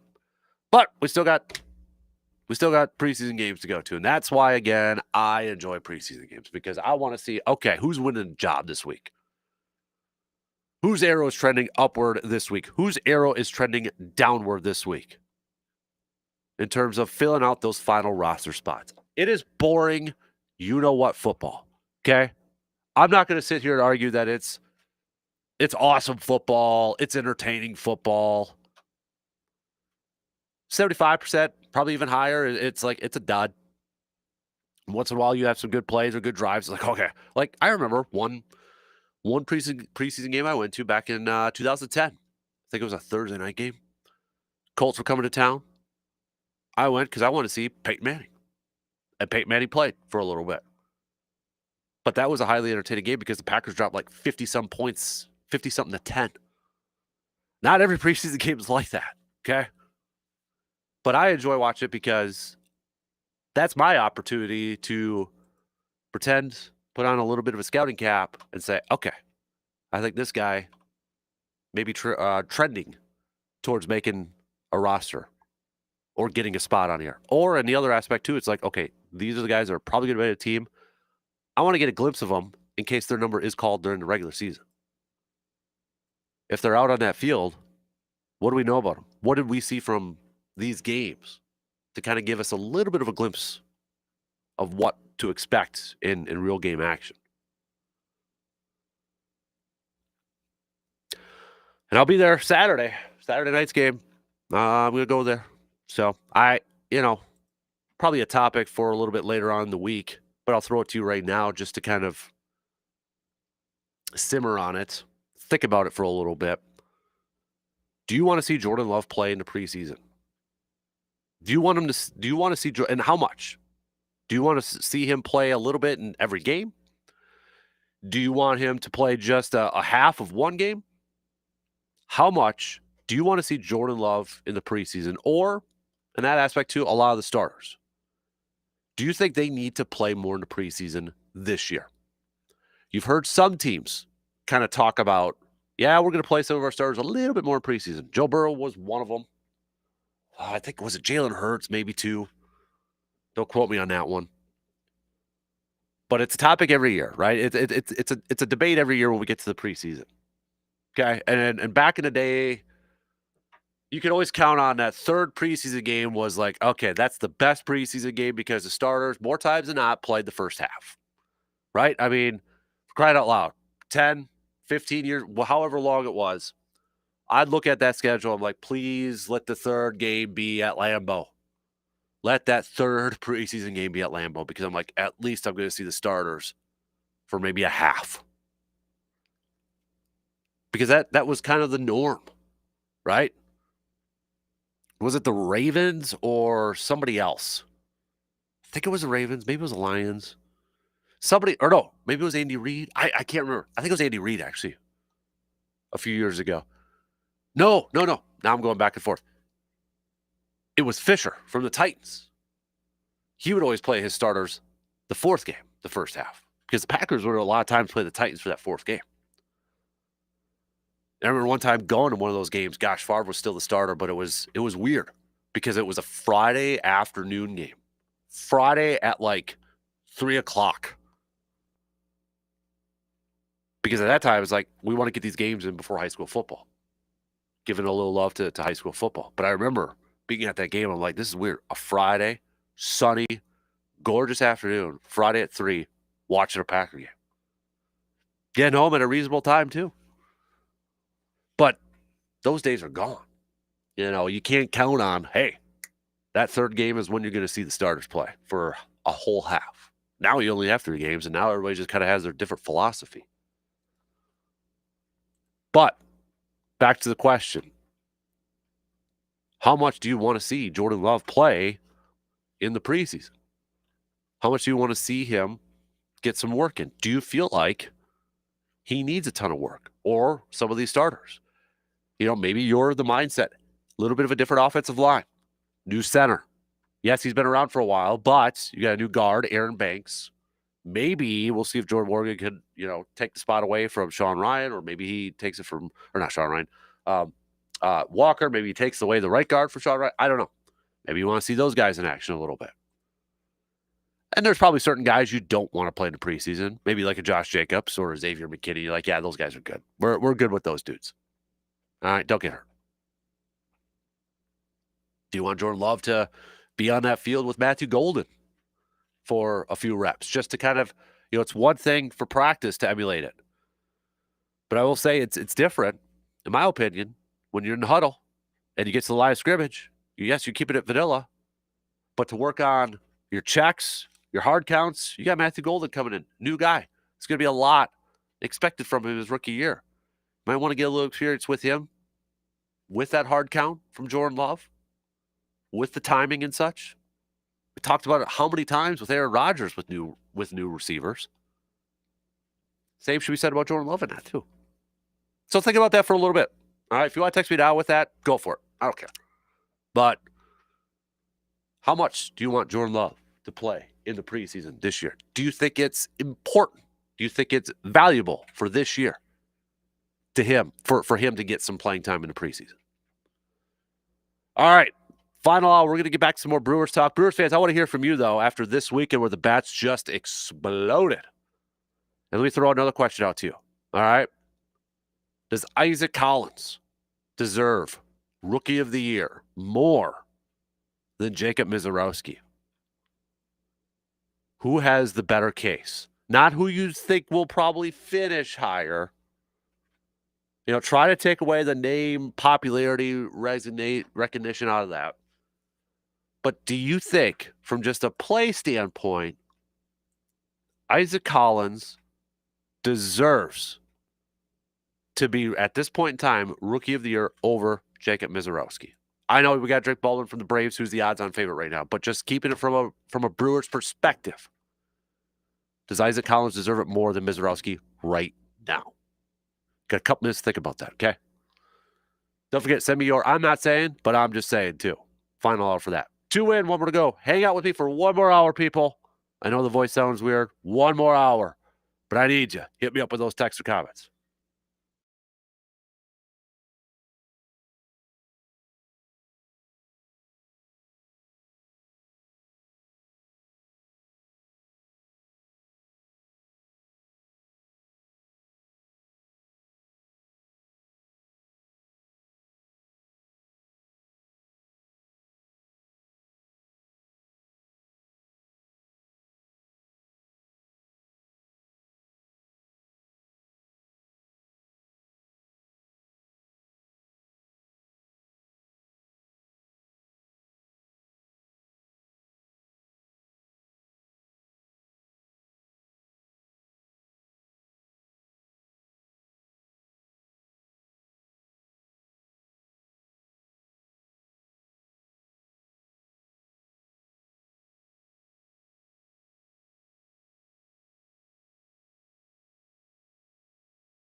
Final hour on this Monday morning, the first Monday of August, August 4th, coming at you, DK Show from the TDS Sports Talk Studios. A big thanks for tuning in, however you're tuning in. Radio dials, got two of those, 105.1 FM, 790 AM, streaming it up online at sportstalk1051.com. Got the video streams also up and rolling, YouTube, Facebook, Twitch, Instagram. Make sure you're following along on that YouTube page because we got another episode of the Kid Cave coming up, kind of a unique one. We were at baseball tournament this past weekend, so got to interview some kiddos, some of the youngsters, the future of the game. So that'll be up in the next few days after I get some editing done and such. So if you want to know when that's going to pop up, easy way is to follow or subscribe to that YouTube page. All right, just look me up at Dan Kasper. Okay, youtube.com/@Dan Kasper. So it'll be up there. So, hey, Sterling Sharp's going to be on the Dan Patrick Show coming up at 10:25. The newest member of the Pro Football Hall of Fame for the Green Bay Packers. The newest Hall of Famer. I don't know. Has anybody... trying to see, let me look at Packers.com here if they got, have they announced when they're going to have Sharp's name up on the Lambeau Field facade? If they did, I missed it. So I'm just trying to look. I know they have a write-up on Packers.com about him, but really quick, just scanning through it and such. I don't see it, so maybe they haven't announced it quite yet now. But at some point this year, he's going to have the name amongst the greats over at Lambeau Field. That's going to be awesome to see. Again, I know we talked a little bit about it late last week, but for my, I don't know if I can speak for everybody around my age, but for everybody around my age, at least for me, the first superstar Packer player that I can remember was Sterling Sharp. It was Sterling Sharp. The first absolute superstar player for the Packers. That's who I go back to. So, but cool to see him get inducted. And as our good friend Mark said on Friday, if you have not kind of during the game when he was interviewed and such, go check it out. Sterling's a dude. He's the dude. So, I threw out a question before the break. Okay, actually, let me rewind here a little bit. So in the first hour, we talked Brewers, right? What an epic weekend for the Milwaukee Brewers offense. I know there's going to be naysayers saying, it was the Nats. It was the Nationals. Ugh. I don't care. All right? I don't care. For a couple reasons. One, they didn't play down in the competition. Two, you're a first-place team, and that's exactly what you should be doing against a team like the Nationals. Dominating them, putting up 56 hits in a 3-game series. It's exactly what a first-place team should be doing. So, whether you're a Cubs fan or a Cardinals fan or whoever, you're just not a Brewers fan and you're naysaying it, bull. All right? No. They did what they were supposed to do. But we spent some time in the first hour talking a little bit all Brewers. Second hour, we talked a little Packers and such with family nights and maybe some stock risers and fallers in terms of players who are maybe making a case of making the roster and such. But one of the questions I threw out there in the first hour, right before the top of the hour too, is Isaac Collins. In the first hour, we're talking about he's got, according to BetMGM, second best odds to win the National League Rookie of the Year. So he's risen up there in terms of the odds, the bet makers, the odds makers, right? He's risen up there. I don't think. So this one's a little bit more updated. Let me see if I can bring this one up.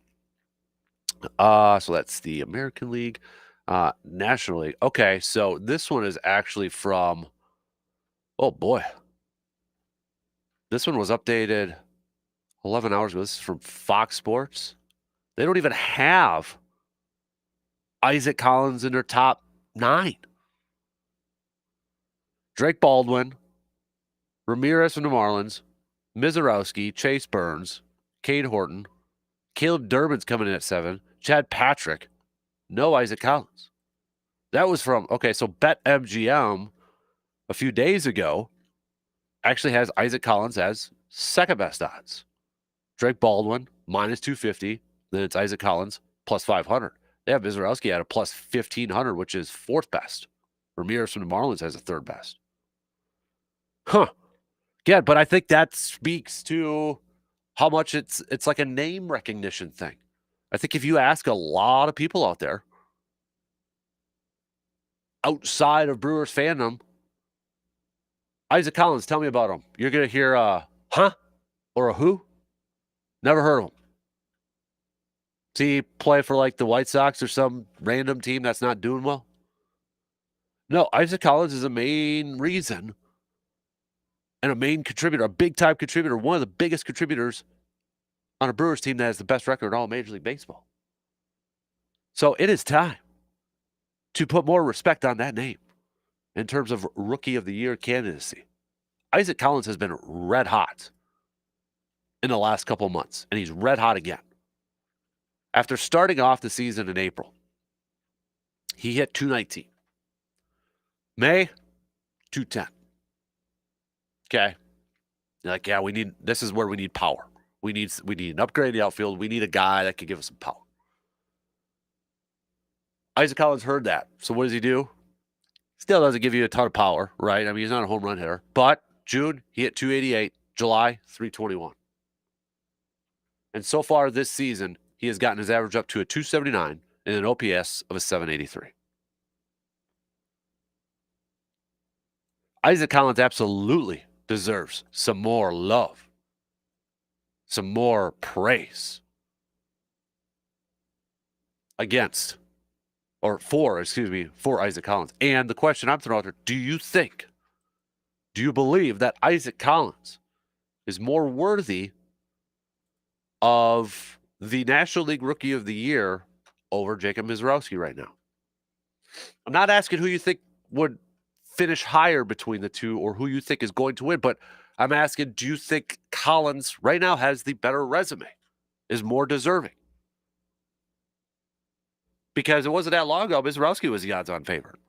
And I think a lot of that is, yes, it's name recognition. It's, wow, he's the hot name. He's the guy that's throwing triple digits, and he's off to a fantastic start. And I'm not trying to downplay Mizorowski and what he has done this year. I'm just trying to pump up what Isaac Collins has done for the Brewers this year. How important he has been for the Brewers this year. And I am one of those. When we were talking about the trade deadline, you're looking at like, okay, where do we need the upgrades at? Well, seems like there's plenty of outfielders available and maybe some power there. Hey, Collins, appreciate what you've done, but we need a little bit more power. Right now, I'm like, you probably can't keep him on the lineup. And the guy you look at how many clutch situations he has been put in at the plate. He's produced. Heck, okay, we'll throw a third name into this. And I think, again, this is probably going to be a 715 Speaks post-Glassmere poll question later on today. We'll throw Caleb Durbin in here, too. Chad Patrick was thrown in there, too. I think Chad Patrick, of the four, if you had to rank him in terms of odds who's going to win the Rookie of the Year, Chad Patrick's probably going to finish fourth. But Caleb Durbin, you throw him in the mix, you throw the Miz, you better throw Isaac Collins in there too if you haven't already. This guy has been one of the biggest reasons why this Brewers team is at 67-44 on the season. I look at this past weekend and their 56 hits. I mean, you had Lockridge coming in, producing right away. Joey Ortiz produced this weekend. Terang showing off some power with a couple home runs. Perkins, too, with the power. Contreras had a great game. Was that Friday or Saturday? Friday, I believe. But then you look at some of the pitching. Brandon Woodruff just continued to do what he's doing. I really feel like Brandon Woodruff, when he finally came back after having a couple of hiccups, that lit this spark within this team That was part of this big old bonfire within this clubhouse, within this team that has just gotten this team rolling. Especially for a lot of those guys who have been around for a few years, have been around Brandon Woodruff, the Yeliches, the Contrerases. And playing with him when he's been at his peak. Then last year, not able to do anything, going through the rehab, recovering from a major shoulder surgery, not knowing at what level he could pitch at. And then the couple of hiccups he suffered before getting back on the field this year, to seeing what he's doing right now. How does that not light a fire within this team? How does that not motivate your fellow teammates to see the amount of work that you have put in over a year plus to get back at this point? And not only back, but dude, you are pitching at an incredibly high level. That to me, Brandon Woodruff, his return, we point at different marks within the season when the season maybe kind of turned around for the Brewers. And you can pinpoint different ones. But I don't think it should be lost on when Brandon Woodruff returned back in that starting rotation. That was another moment. That was another moment for this team where they're like, mad respect for that dude. The amount of work he put in just to get back to this. If that doesn't inspire you, if that doesn't get you going, then what the heck are you doing? And then you had Logan Henderson yesterday with Mizorowski being put on the IL with a shin bruise. Doesn't get the win, but kind of does what he's been doing in his few starts for the Brewers this year. He's 3-0, sub-2 ERA in 5 games. I don't want to look too far down the road, but I know there's some Brewers fans that are maybe a little bit worried about their starting pitching staff after this year. Man, if Woodruff keeps pitching well, maybe he priced himself out of Milwaukee. Can't really count on him saying, hey, Milwaukee was there for me. I want to stay here, take a lesser deal or so. I don't know. Peralta, I mean, there's just constant chit-chat that he's going to be traded this offseason with 1 year left. Quintana, who knows? So, I mean, there's potentially 3 starters or 3 starting spots that are going to be open within this roster as soon as next year. But I really feel like the Brewers are in good hands. You got the Miz, you got Priester, you throw in Logan Henderson in that, develops a couple more pitches. Robert Gasser going through rehab starts, then you throw in either maybe a Chad Patrick or Tobias Myers into that. I think they're in good shape. I don't want to get to that point yet. I'm riding this roller coaster right now, and I don't want this ride to end. I'm on the roller coaster at the fair. I want this to be a long roller coaster. I want it to continue deep into October and such. All right. I don't want this to be one of those short rides at the fair where it's like, dude, that was it. No, let's keep this thing humming and rolling right now. And is it possible? This is going to be another poll question, I think, for this week too. Brewers are at 67 wins. They got 51 more to go. Their franchise record for wins is 96, set twice, 2011, 2018. 67 now. Can they go 30-21 in their last 51 to break that franchise record? Can they hit 100 wins for crying out loud? I think what helps the Brewers is you have the Cubs right on their heels.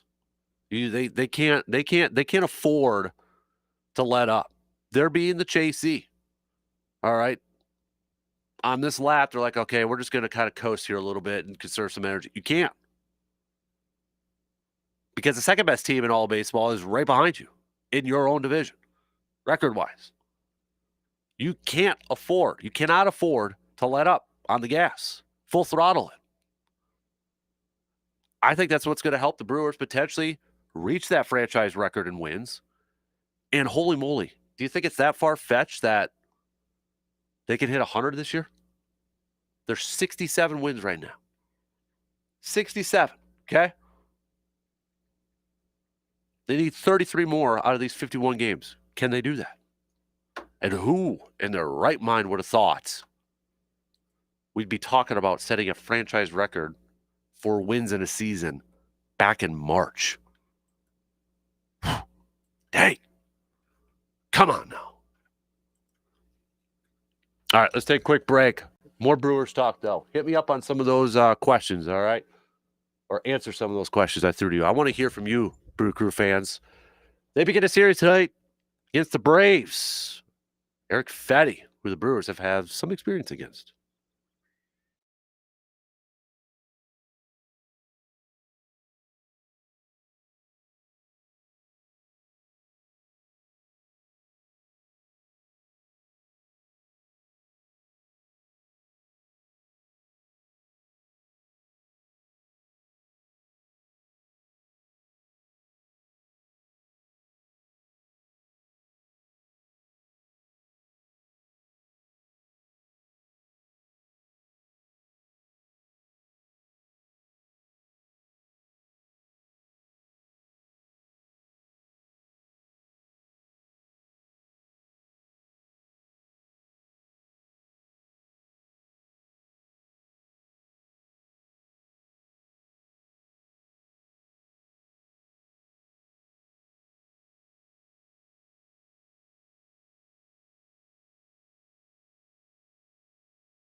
Summer's not over yet, and neither is grilling season. In fact, grilling season has just gotten bigger with baseball still continuing. Now, football right around the corner. Still brat season, and no better place than to go to Mike's Star Market on the west side of Eau Claire to check out their massive selection of different flavors of brats. They're always trying some new flavor combinations over there. Some are bold, maybe some different types of flavors that you would never expect. And all of them are made fresh right in store. It's the perfect excuse to try something new or to find your next favorite. So swing by Mike's Star Market today and see what they've got cooking or what you will be cooking for your next either backyard barbecue or your next tailgate party. Richie with a quick text says to those same naysayers, we have the best record in the league against teams above 500 as well. Yeah, that's something excuse me, brought up at the back end of last week. You can't say that the Brewers are a team that are just kind of beating up on the poor teams in Major League Baseball. They're beating good teams too. So, I mean, kind of running out of excuses here for some of the naysayers across Major League Baseball that are not Brewers fans. I mean, what else? Yes, okay, like, oh, they're not a big home run here. Okay, yeah, you're right, they're not. And they're not going to be in these final 51 games of the regular season. They're just not. It's not going to happen. And if that's the knock that you want to give them when it comes to the postseason, okay. And it very well may be something that does pop up when they get to the postseason and they need that one big hit. They need that one home run. It might come up. But when you look at it right now, major league leaders in batting average, okay? The Brewers tie for the second best batting average in Major League Baseball. The Brewers, the only team that is better than them is the Blue Jays, and they're tied, or the Brewers are tied with the Astros. Blue Jays are 264, Brewers 257. Brewers 12th in OPS. If you're like, but what about OPS? I'm an OPS person. Well, they're 12th, 727. Yankees up there too. If you're like, what's OPS? On base percentage plus slugging percent. Because we know Brewers, when it comes to the slugging aspects, they're 16th. Okay? They're 16th. However, on base, third best in Major League Baseball. They get on base. They just don't slug a lot. It's kind of that simple here for the Crew. Fifth most runs scored in all of Major League Baseball. And not only that, too, I know I mentioned in the first hour, best run differential in all of Major League Baseball. There's two teams in the hundreds, Brewers and Cubs, in terms of run differential. I know not everybody is a big run differential fan. I always think it's kind of an interesting statistic. ERA, Brewers, fourth best. 3.66. The only teams higher than them, Texas, Kansas City, and the Padres. So they got pitching. Brewers also, too, second in stolen bases.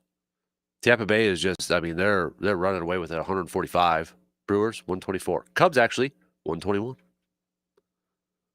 There's a lot to like about this Brewers team, and there's a lot to believe in this Brewers team.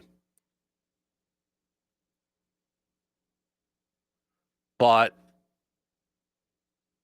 there's going to still be naysayers talking about,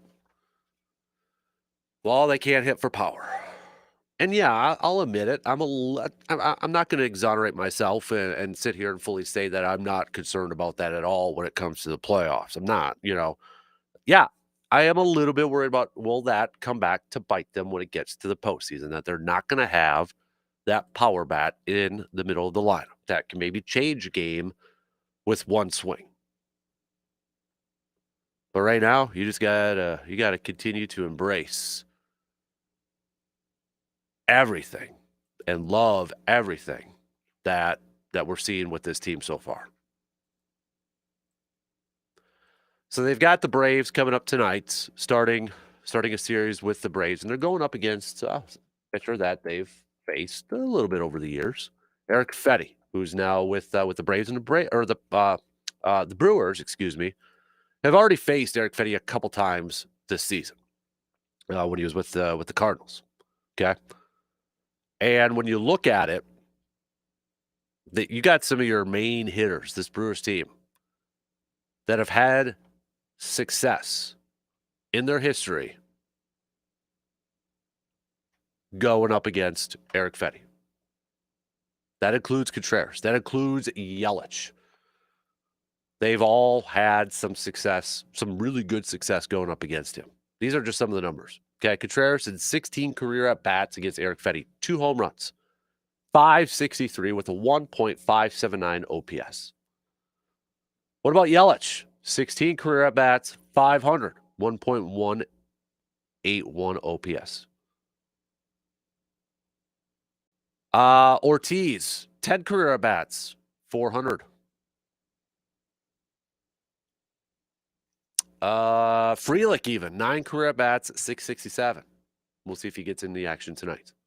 In fact, Terang, 9 career at-bats, 333. So Perkins, just 3 at-bats, but 333. Got to throw him in there too, because Blake Perkins had a good weekend. So, I mean, the Brewers have had success against Eric Fetty, and you look at what he has done or what he did against the Brewers earlier this season in a couple matchups. Brewers went after him. I mean, they got to him. A lot of teams have gotten to Eric Fetty this year. He's 3-11 with a 5.33 ERA for crying out loud. And so far, well, I should say so far because we're in August, but July, 4 games, 10.54 ERA and 0-3. In fact, in June, he was 0-4 with a 5.93 ERA. But the Brewers went up against him back in April 27th, and they put up 10 hits against him, 7 earned runs and a loss. Brewers played against him again in June. Brewers also picking up a win. Fetty went 5 1/3, 3 earned runs given up. So, if it were me, and I'm talking to my offense, and I'm talking to my hitters, I'm telling them, let's continue to be aggressive. Let's continue to be aggressive, and let's go after him right away. Let's put up a big number right away. Let's be aggressive with some of our swings and try to get into his head right away. Let's put up a crooked number right away and then give Quinn Priester, some early run support. That would be my game plan. Very generic. Obviously, I'm not sitting here and, watching some of the film work that the hitting coaches and such are doing. But I'd be like, let's be aggressive and try to get at him right away. Because this is the game I don't want to see Eric Fetty, who's on this insane losing streak and has just been pitching awful. I don't want it to be where this is the game that all of a sudden he pitches like a Cy Young candidate. We've seen that before. Don't want that to happen. But Quinn Priester, he first started in August.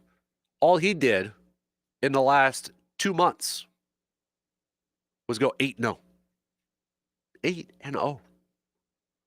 June, he was 4-0 with a 1.98 ERA. July, 4-0 with a 3.07 ERA. He's coming off of a game against the Cubs where he went 5 2/3 in a win, 2 earned runs. Did give up 8 hits. He's been giving up a little bit more hits this in the month of July. And you kind of look at some of those lines like, okay, maybe you want to get those down, 9, 8, 9. Might want to get those down a little bit. But dude's a ground ball pitcher, and he can get out of some jams.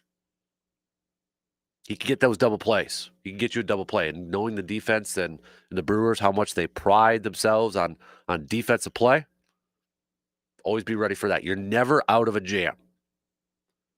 If you've got, 2 runners on, 1 out, you got Priester on the mound, you got a good chance to get out of that with a double play. And Quinn Priester has been, we've talked about a few different guys here, right? And it's been like a season-long topic of conversation when it comes to Brewers. Where would this team be without this guy? How would this team look like without him? Man, this guy came out of nowhere. Priester's one of those dudes, too. It's a laundry list. When the season's over with, we may have one of those like, who of all the players this year was the biggest surprise for you? Like, you didn't know anything about them, you didn't expect anything from them, and they just blew the door off of your expectations. Pretty sure won't get everybody's vote, but he should be in the conversation. And, I mean, he has a chance to pick up his 11th win today, for crying out loud. 11th win to improve to 11-2. And this was back in April when the Brewers acquired him, and you're like, "Did they give up a lot? Who? Oh, they gotta work with him a little bit more, might be a little bit of a project." Been working. It's really been working so far for the Crew. First pitch for tonight's game, you're looking at a 6:15 first pitch. Coverage will begin 35 minutes prior on your radio dials, 105.1 FM and 790 AM. If you're kind of wondering how the rest of the pitching rotation is going to go for this series, Freddie Peralta is going to get the start tomorrow for the Crew, going up against Wentz from the Braves, the left-handed pitcher. And then on Wednesday, going to be going up against got Quintana versus Strider. So we'll see how that one kind of plays out for the Brewers in the series finale before the Crew return home to begin a big time series against the Mets. We'll see. 15 day. I don't think Miz will be making that start. So kind of go. So Brandon Woodruff's going to get on there. Logan Henderson's probably going to get a start in there, and then probably Quinn Priester again. Right? Yeah, it'll probably be Woodruff getting game 1, Logan Henderson game 2, and then Priester game 3 for that series. So there you have it. But we're entering the final 51 games. 51 games. Put it that way, it's like, that's not a lot, and it's not. And we're sitting here, and I don't think not getting a ton of talk about it or attention on it, but there's a very, very, very, very, very good chance that this Brewers team will set the franchise record for wins in a season. Unless they totally collapse, knock on wood, unless they totally collapse, they are in a very prime position to set the franchise record for wins in a season. They need 30 more in their final 51. At least 30 more. The record is 96. Set twice, 2011, 2018. Seriously. Nobody expected that. And if you're raising your hand, oh, I did. No, you did. Realistically, you did. Okay? You did. We could be talking about this team entering the postseason, possibly with a 100-win season. This team. Who gets most credit out of that? Pat Murphy will say it's the players. You'll have some people say that front office. Some people say Pat Murphy, the coaching staff. And the truthful answer is all the above. And what might help the Brewers able to achieve that, again, is the Cubs are right behind them. They're right behind them. They cannot let up. They have got to keep the foot on the gas. If their goal is to win that division and perhaps get the top seed, maybe get a little bit of a bye. And the way the National League is kind of shaping up, I don't care who they're going to be playing potentially. If let's say the Brewers are the top seed. Got a long ways to go before that. Say the Brewers are the top seed.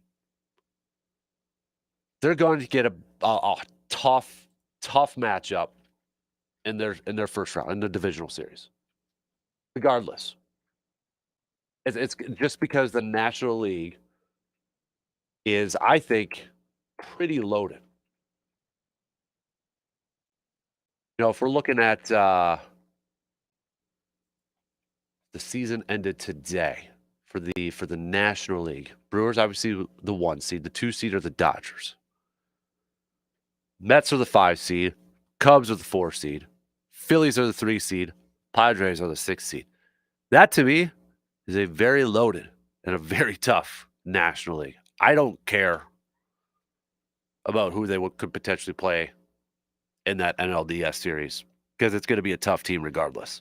So, but that's why, again, it's so important for this Brewers team to keep that foot on the gas, to keep that foot on the pedal. Because if you break it down record-wise too, Brewers, and you could say this for a lot of teams, much better at home. You want the home field advantage, okay? You want the home field advantage.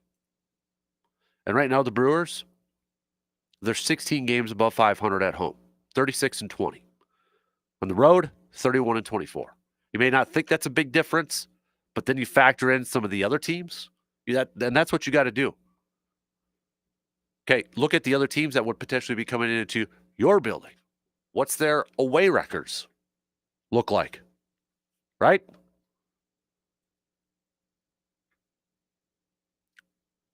And if we look at it from a National League perspective, you got the Cubs who are 30 and 26. I mean, gosh, can you imagine Brewers Cubs playoff series? Dodgers are 36 or 30 and 26. Phillies are 500. Mets are 6 games below 500 on the road.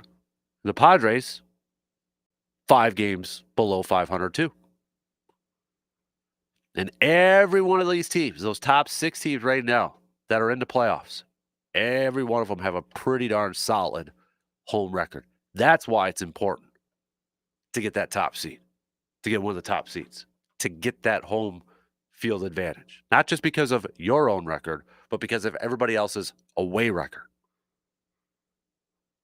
And I think that's what's going to help the Brewers kind of keep focus and not kind of rest under the laurels. Maybe not get caught up in the headlines. Hey, MLB.com just put us as the #1 team in the latest power rankings. Boys, we made it. No, that can change in just a couple games. One game at a time. Focus on it one game at a time, one play at a time. It sounds cliche, but in the Brewers' case, that's exactly what they have to do. With the Cubs, the Dodgers, and the Phillies, and the Mets all chasing them for that top spot in the National League. You got to take a one game at a time approach. All right, we got to take our final break here. We'll start to wrap it up. We'll do some picks. All right, pick some baseball games and such. And then we'll be back in just a few minutes to wrap up this Monday morning.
Whether you are in the mood for a quick grab and go meal, or maybe you want to plan a big dinner tonight for the family, where should you go for everything that you need? We could cover all those different areas. That's Hy-Vee in Eau Claire. All right. Whether you're in the mood for a delicious grab and go option or something to make at home, they got you covered with fresh meals at great prices. Plus, their perks program, you can save extra money at the gas pump every time you shop. It's the smart way to get more out of your day and dollar. I will say, make sure to follow their Facebook page, Hy-Vee and Eau Claire, because sometimes they've got deals that are up there that might only just be a one-day type of deal that you want to take advantage on. So if you always want to be in the know here, make sure you follow Hy-Vee and Eau Claire on their Facebook page. All right, as we start to wrap up things this morning, let's do some picks, shall we? Should we do a little bit of picks here for some baseball games? Let me bring up the schedule and such. So, excuse me. All right, Monday's games, August 4th. We've got Houston and Miami. I'm going to go with Houston in this one. Let's do the Twins taking on the Tigers in Detroit. I'm going to roll with the Tigers. Giants taking on the Pirates. I'll go Giants. Baltimore taking on the Phillies. I'm going to go with Philadelphia. Cleveland going to be taking on the Mets. I'll go with the Mets. Kansas City, Boston. I'll go Boston this one. The Reds taking on Chicago. Rooting for the Reds. Go Reds. But I'm going to go with the Cubbies in this one. Yankees taking on the Rangers. Ooh, Max Fried, Patrick Corbin. I'm going to go with the Yankees in this one. Toronto and good friend Eric Lauer getting the start against the Rockies of Colorado. I will go with the Blue Jays. Tampa Bay taking on the Angels. Another former friend, Adrian Hauser, on the mound for Tampa Bay. I will go with the Rays. Padres taking on the Diamondbacks. I'll go Padres. Cardinals, Dodgers, Sonny Gray, Tyler Glasnow. I'll go with the Dodgers. And then finally, Brewers at Atlanta. Quinn Priester, Eric Fetty. Brewers have had Eric Fetty's number as of late. I'm going to go with the Brewers to pick up another win and to take game one of this series against the Braves. So that's where I'm rolling with. Those are your picks. All right, we spent a lot of time this morning talking about Brewers baseball. And a fantastic weekend, especially offensively for the Brewers. Franchise record, 56 hits in a 3-game series for the Brewers. We'll see if those bats can stay alive, can stay hot for their upcoming series against the Braves. Again tonight, 6:15 first pitch. Coverage will begin about 35 minutes prior on the radio dials, 105.1 FM and 790 AM. So, Express, final week of the regular season. It's here. And they had some tough games this weekend against Duluth, some battles. They went 1-1 against Duluth, the team that they're chasing for that first half championship. Had the lead yesterday, but ended up falling. So the Express are 2.5 back from Duluth for first place as we enter the final stretch. 6 games to go here. The Express will begin on the road, taking on Waterloo tonight. They're back at Waterloo tomorrow night, Wednesday on the road, taking on Rochester, and then finishing up their regular season at Carson Park against Rochester and Waterloo. The final regular season game slated for Saturday. And hopefully, we can get some help. And the Express can get that second half championship and advance to the postseason. So do a little bit of scoreboard watching. All right. So the Express schedule here. But if you want to do a little bit of scoreboard watching here and paying attention to what Duluth is doing to see if I keep wanting to say the Brewers, to see if the Express can catch up to Duluth. I know one team you're really going to have to root for is going to be Thunder Bay. All right. Duluth, they play Thunder Bay quite a bit here in this final week of the regular season. We're just bringing up Duluth's schedule here. So they got Rochester tonight. And maybe this is the one thing that'll help a little bit is that Duluth is going to be on the road for every single game except for their except for their last two. It looks like I had to scroll down. There was a video in there, but on the road against Rochester, on the road against on the road against Rochester Monday and Tuesday, on the road against Thunder Bay Wednesday and Thursday, and then they finish up at home against Thunder Bay this weekend. So go Rochester for these two games, not when you play the Express later this weekend, and then go Thunder Bay, but also go Express so we can catch up to got to win your games too. So, what else? So we talked a little bit about the Pack family night in the books. Maybe for a lot of people, their first glimpse of what the team looks like. Now we got the first preseason game coming at you this Saturday, as the Jets will be coming over to Green Bay. But we talked a little bit about family night and some of the things that stood out. It was the Omar Brown show, 3 interceptions, family night. Hey, somebody like that who's on the roster bubble, maybe on the outside looking in, you have practices like that, you have performances like that on the big stage, that's going to open eyes for the coaches and the front office. The biggest thing for Omar Brown now, he has to continue to stack those type of performances. Now you get into these preseason games, he's going to have to continue to have some really, really good games.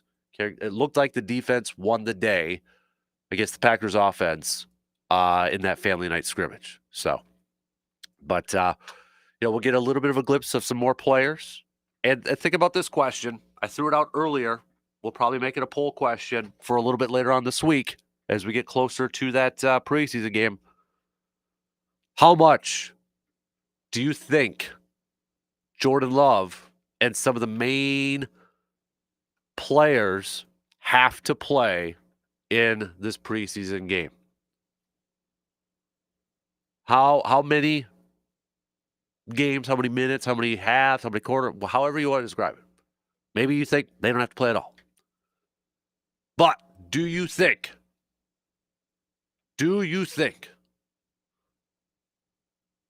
they need to spend a little bit of extra time playing in the preseason? Maybe getting used to some of the new offensive linemen, whether it's Aaron Banks or, and yes, Elton Jenkins has played a little bit center before, but just kind of getting used to that. Got Matthew Golden, rookie wide receiver. Maybe you want to work on some cadences, hard counts, and timing with him. How much do you want Jordan Love to play in the preseason? And if you say none, that's fine. If you say, I'd like him to play a half in one of these games, okay. A little bit in each game, that's fine. I'm just genuinely curious to see where the fans are at on this topic. And we'll get to that when we get a little bit closer to the game coming up on Saturday. So think about that for a little bit. This will be the poll question, our post-glass of beer poll question, coming at you later on today. So make sure you're following the Sports Talk 105.1 Facebook page. Make sure you're following that to vote in this. But I'm going to throw out who has the best case of these Brewers players for the National League Rookie of the Year. Because these players, depending on what odds list you're looking at, have all been listed at various levels. Miz, Durbin, Collins, or Patrick. Now, I got a feeling Patrick's probably going to finish 4th in the voting, but maybe I'll be surprised. But just to make it even, I'll put 4 in there because Patrick has been listed on the odds. But that'll be posted up a little bit later on our Facebook page for our Post Glass and Beer 715 Speaks poll question. So make sure, again, you're following the Sports Talk 105.1 Facebook page so you can vote when we post that up a little bit later on. But I'm curious to I'll be honest with you. I'm curious to see where Collins lines up with The Miz from all of our voters. The Miz has the name. The Miz has the game that electrifies people. He's got the all-star appearance. But can you make the case that Isaac Collins deserves it more from a bigger sample size? 279 this year. 783 OPS. He's been on fire offensively since June. I think for sure he deserves more talk and recognition for National League Rookie of the Year. Right now, I don't think he would win it because I don't think he has the name recognition that some of the other guys have. Like a Mizorowski. or the I just blanked on his name from the Braves. He doesn't because he was an all-star too, and that probably will end up hurting somebody like Isaac Collins. We'll see though. If he continues to hit like he has been, they got to pay more attention to him. They got to pay more attention to him, right? They have to. So, but we'll put that up a little bit later on this morning and see where everybody's kind of at.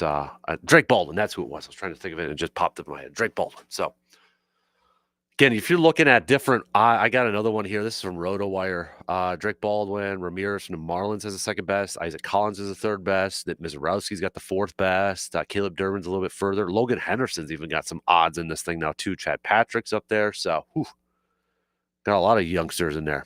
All right, shot clock's gonna cut me off in less than a minute. So tomorrow, what's grinding your gears? It's our Toys and Ford Grind My Gears Tuesday. Think about it for a little bit and let me know. All right, probably not a whole lot. I actually, I'll take a step back.